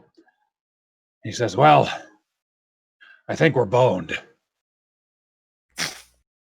Well, see, here's the part where I had hoped for you to not say that. Oh, what would that be? Yeah, we're really hoping that since you said you were going to teleport, I'm really kind of hoping you had a different idea of how we would find the Cerberus assembly. Well, my idea was to walk there after I couldn't teleport or fly anymore. But How seeing as how far? how far away? A few days' journey. Oh no, that's Why? treacherous at best. I mean, there can't be that many undead out there. Maybe we could book it. I don't know, Bakar. How many do you remember being outside the gates of the guard tower there? It was like a cool dozen to a dozen and a half. Hmm. Is the Cerberus assembly? Sorry, continue. With that, I would like to cast Divine Sense again. Okay. And that's 60 feet, correct? Correct, which is half of the hall behind me, and then out to the cart. Oh, delicious. That is way farther than 60, dude. I'm using the pointer, 60, right? Yeah. That's 60, 60, 60, 60, 60, 60, 60, 60. That's weird. Oh, there we go. Oh, it's because of the weird diagonal rules, right? Yeah. Oh, okay. Yeah. So it's like a 60-foot square. I know it's a radius, but for this program, we'll just count it as a square. All right. So, interesting. You feel a still presence all throughout the kitchen and immediately in front of the main doors. For cinematic effect, I'm not going to reveal them. At least the tokens. Hold on, you go that far? Ooh, okay. And you feel a presence where the dead horse is off to your left if you're looking towards the door. Yes, over there. Oh, this is awesome. So everywhere but north, there's presence. Everywhere but north. Obviously, your Arcanoloth friend is triggering some of that. And you notice that all of these necrotic auras, they're familiar and still, with the exception of the fiendish auras you feel in the kitchen, or what you would believe to be the kitchen. Can't really see through walls, but I mean, come on.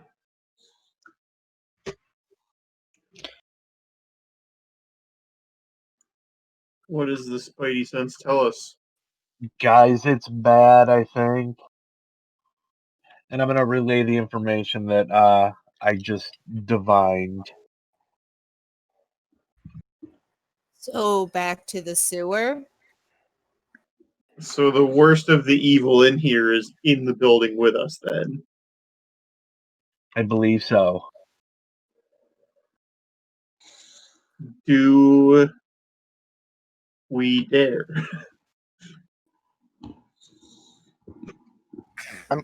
I'm gonna look at our fiendish friend here with fire starting to flicker from my fingers. What's in the kitchen? He kind of lets out a sigh. He waves his book as if to cast his spell. He's like, "All right, I can't dispel magic. Fuck. I know it's a spell. Stop doing that to me."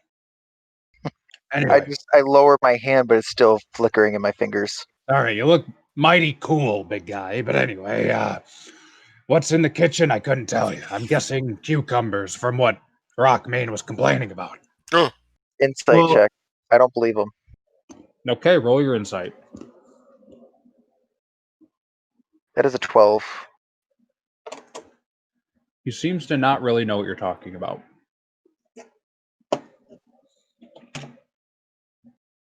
But So you there's do know some these kind things of are good with deceitfulness. Pickle devil.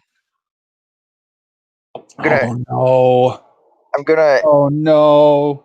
What? Pickle Rick. Oh, No. Bring it back. They're cucumbers. I'm gonna aim my hand towards his book, and I'm gonna be like, "Are you sure you don't know?" He picks up his book and he tosses it towards you. There. Take it. I don't care. You can't read it anyway. As I flip through it, can I actually not read it? It's in complete celestial. Can you read celestial? No, not yet. Okay. But you would know just by being a wizard and knowing of languages that this is celestial writing. Okay. He's like, fine, have the book. It's apparently useless to me. Speaking of useless, which one of you is holding the shard?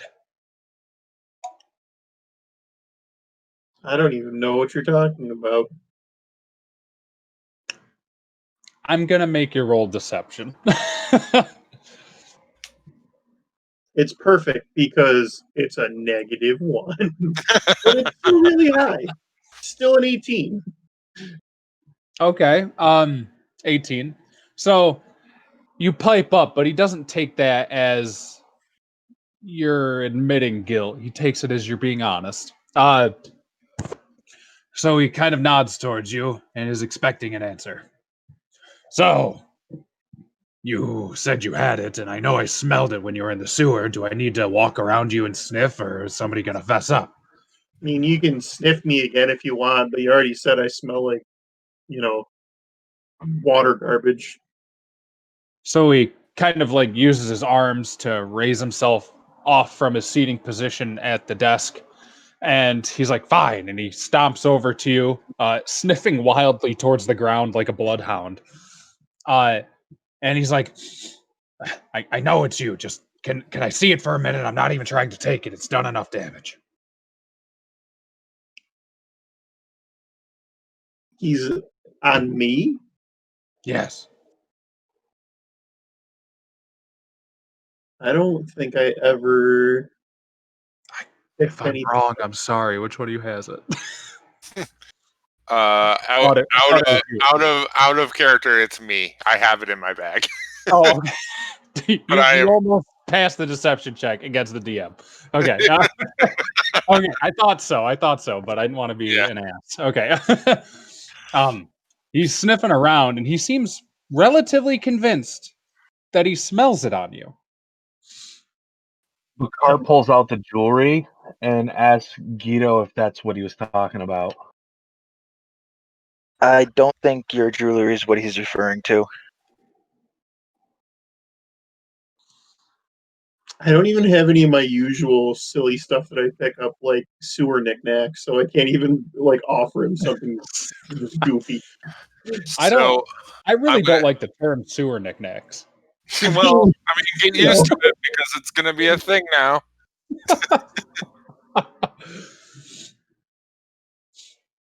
All right. So what's the plan? He seems relatively positive you have it, Meow Meow. Oh, he is now? Yeah. Well, he's Um, already sniffed us all, so well, I was going to attempt to flood the area with weird smell Uh, you from can try that. prestidigitation. Okay. Um, What are the components to that spell? Well, it's verbal and somatic, but I was going to burn a sorcery point to do it without using those components. You're able to take away, what is it, verbal? Yeah, hold on, I'm reading. Sorry. I can spend a sorcery point to cast it without any S or V. Oh wow. Okay. Yeah, I would say he wouldn't detect you casting that at all then. So what is it that you're trying to do? What kind of emanation do you want? I'm essentially just trying to mask it with like barbecue smell. Like, Okay. yeah, just a lot of it. And but basically I don't trust this guy. Well, I'm going Um to roll a perception check with disadvantage because of your actions just now. okay. I'm doing all So the appropriate bookkeeping on perception. Where my are you? sheet. I think it would just be. What is perception again? It's like 8 Is it plus proficiency if you have it plus wisdom. Yes. Okay, um so I'm just gonna do wisdom because it doesn't state that he's proficient. Oh no, I have it right here. I'm an idiot. Okay.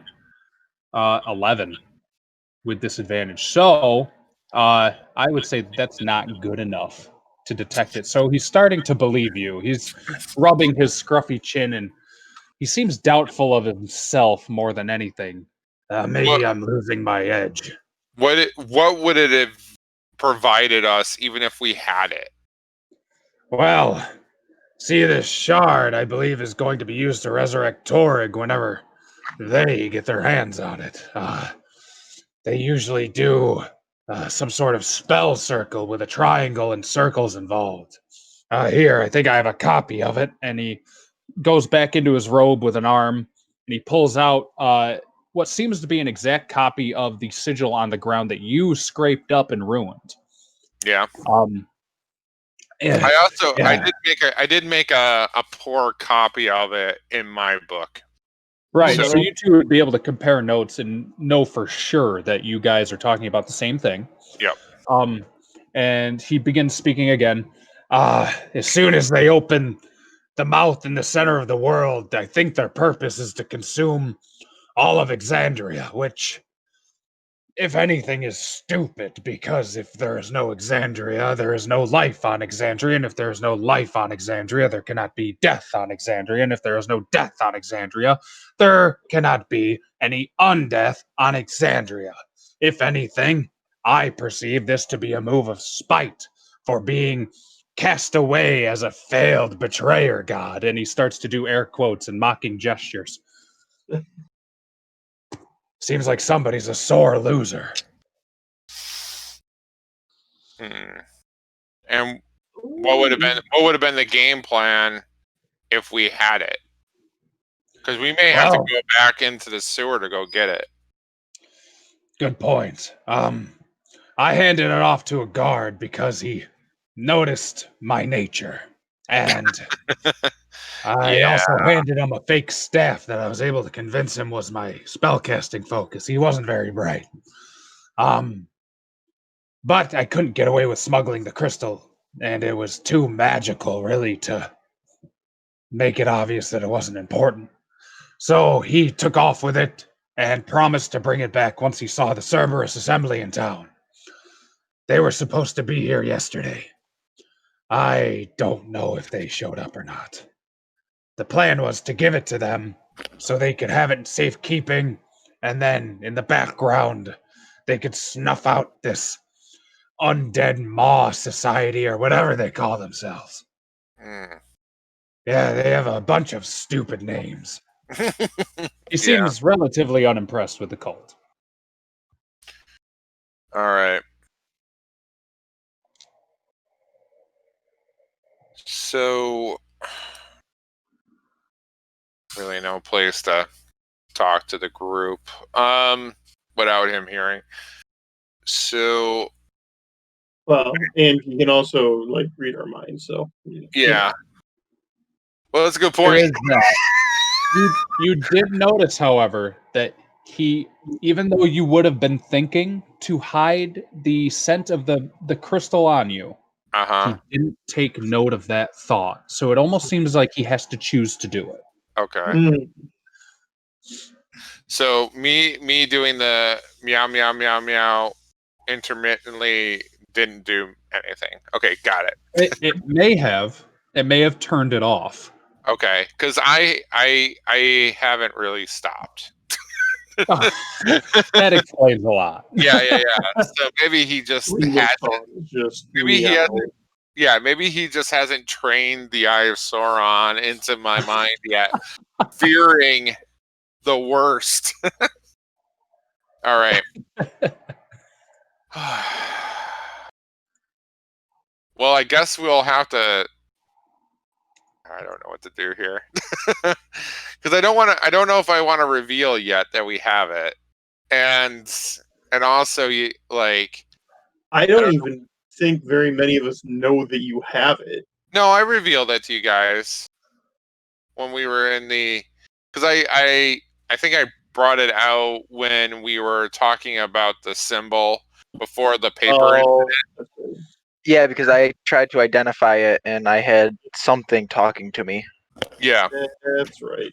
and then I kind of like cat batted it back into my bag. So Pep. yeah, I didn't want to touch it. How long But does divine sense last, Bakar? oh god.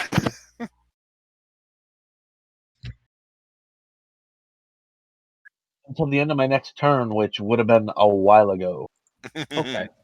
So they were still for the 6 seconds or so that it lasts, and then your senses dissipated.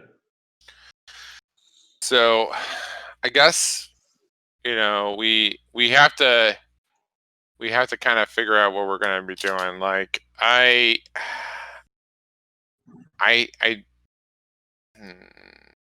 think I'm going to try to kind of get over near Bakar around that tower of power that Tendi made. And I'm gonna kind of whisper to him that do we trust him enough to let him know that we have this? I don't really think we have a choice. Eventually, he's gonna suss it out. Yeah, I mean barbecue is delicious, but it won't mask our deception for very long. All right. So I yell over at what's his name again? God damn it! Devious. Yeah, it thanks. So I say, all right, we do have it. Now what do we do? I knew it, you scoundrel cat. Well, you didn't really because I thought I was the deceitful one, and here I am finally being honest with a group of nobodies, and I'm being lied to. back. Karma really is No, a female dog. back up. Oh, calm down. My book's still on the counter. I'm harmless as a Your Yeah, book is in my newborn bag. fox. yeah. Oh, Back up. well, I mean, I might want that back eventually. It's kind of important. All right. So basically, it comes down to this: we need What? to figure out either get that thing in the hands of that group, or we handle this ourselves. I don't really want to handle this, to be perfectly honest. So, It seems like you were all lucky to just bust out of jail. well, wrongfully imprisoned, but we're not going to go into that. Is Oh, sure, whatever. So what's the end game here? How do we get it to them? Well, I would assume we have to figure out where they are, right? And he's kind of looking around, nodding. Seems unsure. Are they still And stationed in Zadash? as far as I know, yes. That's where I was going to originally go until I was stopped by a bunch of goody two-shoes, and he glares at Rockmane, who didn't want a demon, and he's throwing his hands in quotes again. It's kind of his signature. Wandering around the countryside, even though he was being completely harmless and not affecting anyone else. And he's kind of like dancing around Rockmane while he's saying all of this. Rockmane is just keeping a scowl on his face. And I would have had it there by now, most likely, had I not been stopped for the night. And who knows, maybe we'd have a couple innkeepers still alive serving shitty beer. I just roll my eyes. This doesn't answer my question. How do we right. get this over? Well, can any of you fly? Nope. No. What month is No. this? Definitely no. Can you teleport? That was a good joke too. Wait, what was I didn't hear it. Go ahead. I said, what month is it? Stop. If it were October, maybe I could, but not now. You're terrible. Okay. Anyway, can any of you teleport? Well, like 30 feet. Not yet. I mean, 20 feet. He's kind of got like a disappointed grimace on his face.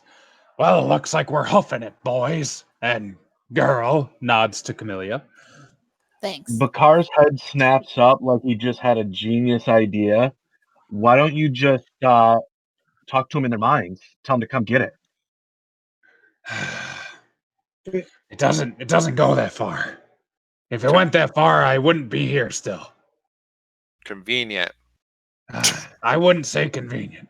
Inconvenient. There you go. I tap my temple. Well, anyway, I hate to be speculative, but it looks like these undead, this Scourge of flesh. is homing in on this shard. Insert Why are herb. you laughing? They said the name of the movie. And the credits roll. I had to. Normal talking. Scourge of flesh. Stop All right. laughing. I'm being completely serious. Are you though? All right. No, So never. So we can't do this in the middle of the night. I see it one of two ways. We hunker down and we leave in the morning. Bakar said it's kind of weak to the north of us right now. Or we go in their kitchen where there's some fiendish presence and try and deal with that. I wanted to check out the kitchen if someone was willing to go with me. I'm always willing to go check out a horribly dangerous situation. If we're up for taking a short rest so I can get some hit points back, that would be cool. I imagine you could have probably been doing that at any time now. Yeah, it's been about an hour with everything that's going on, especially with the barricading of the room. So During yeah, short rest has been accomplished. Yeah. During that time, can I ritual cast detect magic as well? Yeah. I look like a golden god. In what area are you trying to detect magic? I would do it as I'm walking over towards the kitchen. Okay, So- the kitchen doesn't seem magic at all. But you notice that there are like dozens of items on Zakivius's person that just light up with enchantment, conjuration, divination, a bit of necromancy, like a bunch of different things. He's just like, you ever see the meme of the guy sitting at the diner and he's like the only thing glowing? Yes. He's like that. So it's not That's exactly him. how he looks here. Him himself isn't glowing. It's the items he's carrying is glowing. Correct. He's actually dead cold when it comes to these senses. So he Okay. wasn't lying about losing pretty much everything. That's but good. that said, there's also the magic items your friend has. Like any, I would imagine that magic focuses have a faint glow to them. Yep. The stone, it seems to be sucking in the auras of everything that is magical around it. You can see like it trailing in like a black hole. Which one is that? The shard that is on Meow Meow's Okay. person. Okay. So there is a little bit of credence to what Zakivius was mentioning about it sucking his abilities away. Okay. But he didn't mention how long he had it or how long it took for that to happen. But No, I he asked. mentioned it did happen. Without turning around, then I'm gonna shoot Meow Meow a quick message. I'm gonna say, "Do be careful with that crystal because it is sucking magic from the surrounding."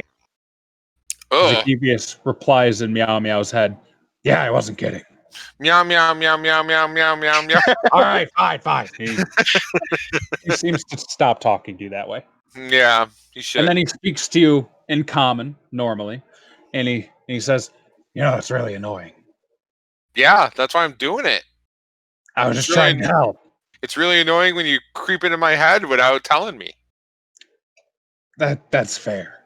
But I'm not going to apologize because I will do it again. And neither am I. I'm going to get louder. You can't make your thoughts louder no matter how hard you try. You've never met a determined cat. Try to whisper in your head and then yell in your head, and it's the same level of voice. We can get into this all day long, but I wouldn't dare. I often have. The schools of mental speech that I've attended, very strenuous. I walk A lot of away. forces. I walk. I walk. Still rambling on about Yeah, I walked speakings away. of the mind. Yep. So, I talked to my compatriots, and Uh-huh. I say, there is a potential. There's a potentiality that this may start to affect my magical abilities, and because I didn't really learn them, I'm worried that it may affect me in a physical way. So maybe if somebody else could hold on to this, maybe that might be helpful. Maybe we can rotate it, or Maybe hand it to someone who's not magical. I mean, we're all magical in our own way. I meant with like arcane or divine abilities. And I a agree. I little agree with punching you. I agree with you 100%. But It's like it was a shockingly nice thing for Meow Meow to say. You hear once again the Arcana Law speaks into your head, Meow Meow. Hey, I know you're gonna start doing the meow meow thing, but hey, maybe strap it to a horse. Why are you like this? I'm trying to help. Use your mouth. I'll train this out of you. Not likely. or the other way around. Yeah, I know. What were you gonna say with your mouth? And he yells over, maybe like strap it to a horse or something that doesn't have any arcane properties. Yeah. Like a fox? Like a what? Like a fox. Like a box? Fox with an F. Oh, fox. Yeah, if you can find one, I don't care. Yeah, we're kind of like really short on horses right now, but that's a possibility. We Fair do enough. have a nice non-magical dwarf. But he's not You wearing see anything. everyone in the room turn to Chicken Teddy. I look at the flagon on my backpack and wave it around like it's a wand. Just beer spilling out the sides. Yeah. That's an option. I mean, it would probably work. It's up to you guys. I swear to God, if you're not using your mouth. I'm using my mouth. Okay. You've noticed that his mouth is not matching his words. You son of a bitch. I tricked you, didn't I? I want to kill this guy. I say it loudly. He just gives an exaggerated shrug and then sits down in a stool. Yep. Why don't we just make him carry it? Well, He's already lost magic. Well, the thing is, though, I'm not 100% sure he's not just going to jet off with it. And it's also probably not a good thing to give it to a guy who doesn't have any defenses. He kind of snaps finger guns at you. Great idea. Yeah, Don't exactly. give it to me. Yeah, 0 defenses in that guy right over there. Right. Yeah. Let me just double check that. I mean, he's Yeah, relatively. he's what I call exposition dump. Exposition dump. Wow. Yeah, yep. I mean, yeah. He's So- the guy. So I asked Tendy, would you be willing to hold this if something starts to wane within me? I guess I don't know where I carry it. Yeah. I think I put it in my bag Well, I can give you a bag. because I To- definitely don't have pockets. It's like lady clothes. More like dirty old rags. That's fair.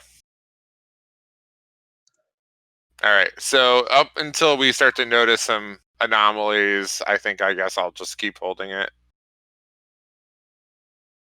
Okay, now DM to the party. It's almost 10 o'clock.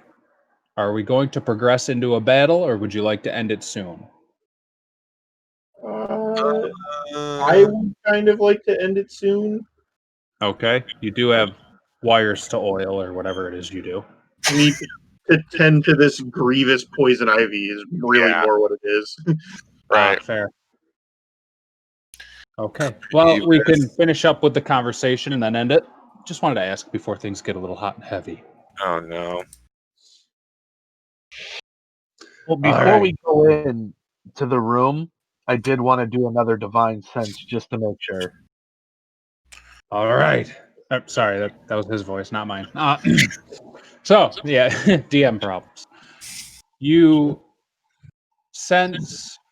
here, let me reveal them, since they won't be moving. You sense these. You're not sure what they are, but they're staying more or less in the same position, but they seem to be writhing. Oh, what? They're like wiggling, jerking back and forth, an inch at a time. You can make a perception check to see if you can hear anything through the door. Oh, it's like Audrey. Put my ear to the door. And with a 16, you're able to hear what seems like chomping, chewing. They're not magical in any way, right? Because I would have picked them up with detect magic. Now, detect magic senses a school of magic or things that have magical properties, and I don't believe these do. Okay. But they are celestial, fiend, or undead. They are fiends. I don't know if it tells you what is and what isn't, like, of what type, but I would assume it does. But they're fiends. I would imagine that a paladin would know the aura of Right. like what the feeling of that particular creepy thing is. Yeah, there's like gold good, blue evil, red evil, and then like purple chaotic. Yeah. Yeah. It's all color coded. I let him know that I hear some faint chomping. And we know there's fiends. Not breathing. Not breathing? Yeah, breathing was bad last time. Yeah. It is not. It is not breathing. It is like visceral chomping. You hear things snap, things being chewed, just like sloppy noises. Like a bunch of really messy eaters stuck in a buffet. Can we look in, or is it's doored off? So Chain.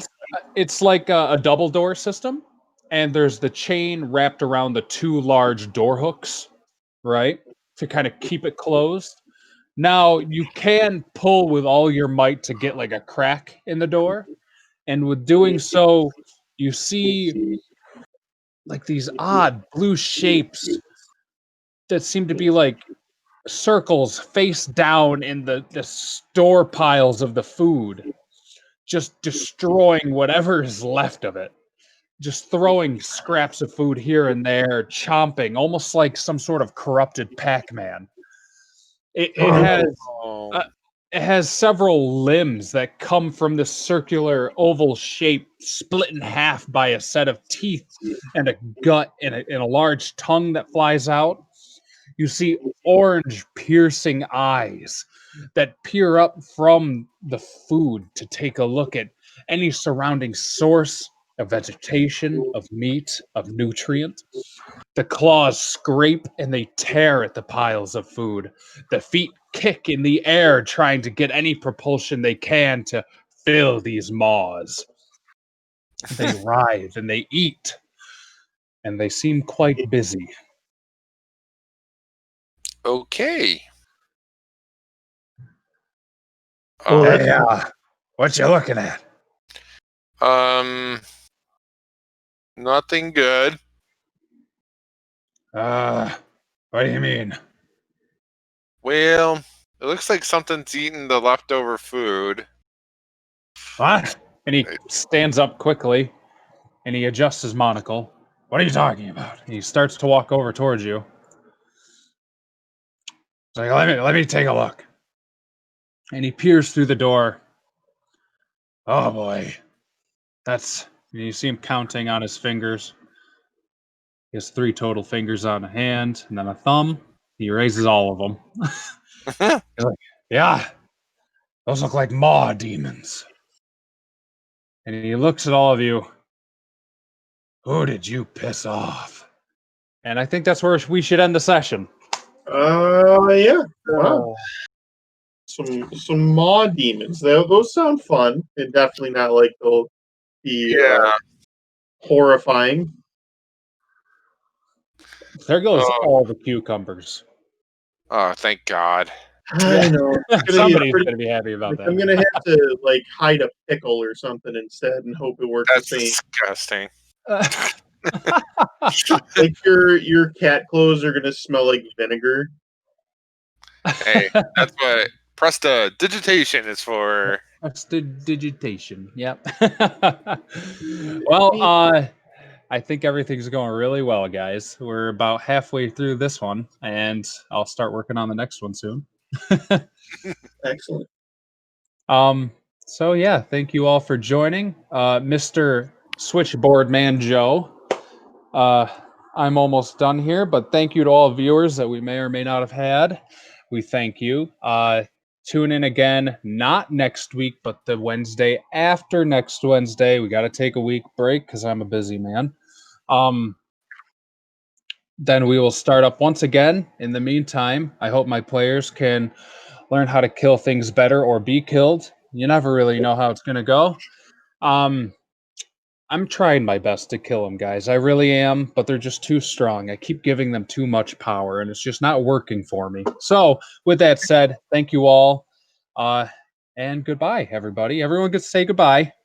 Bye. Bye. Bye-bye. And let's go.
do.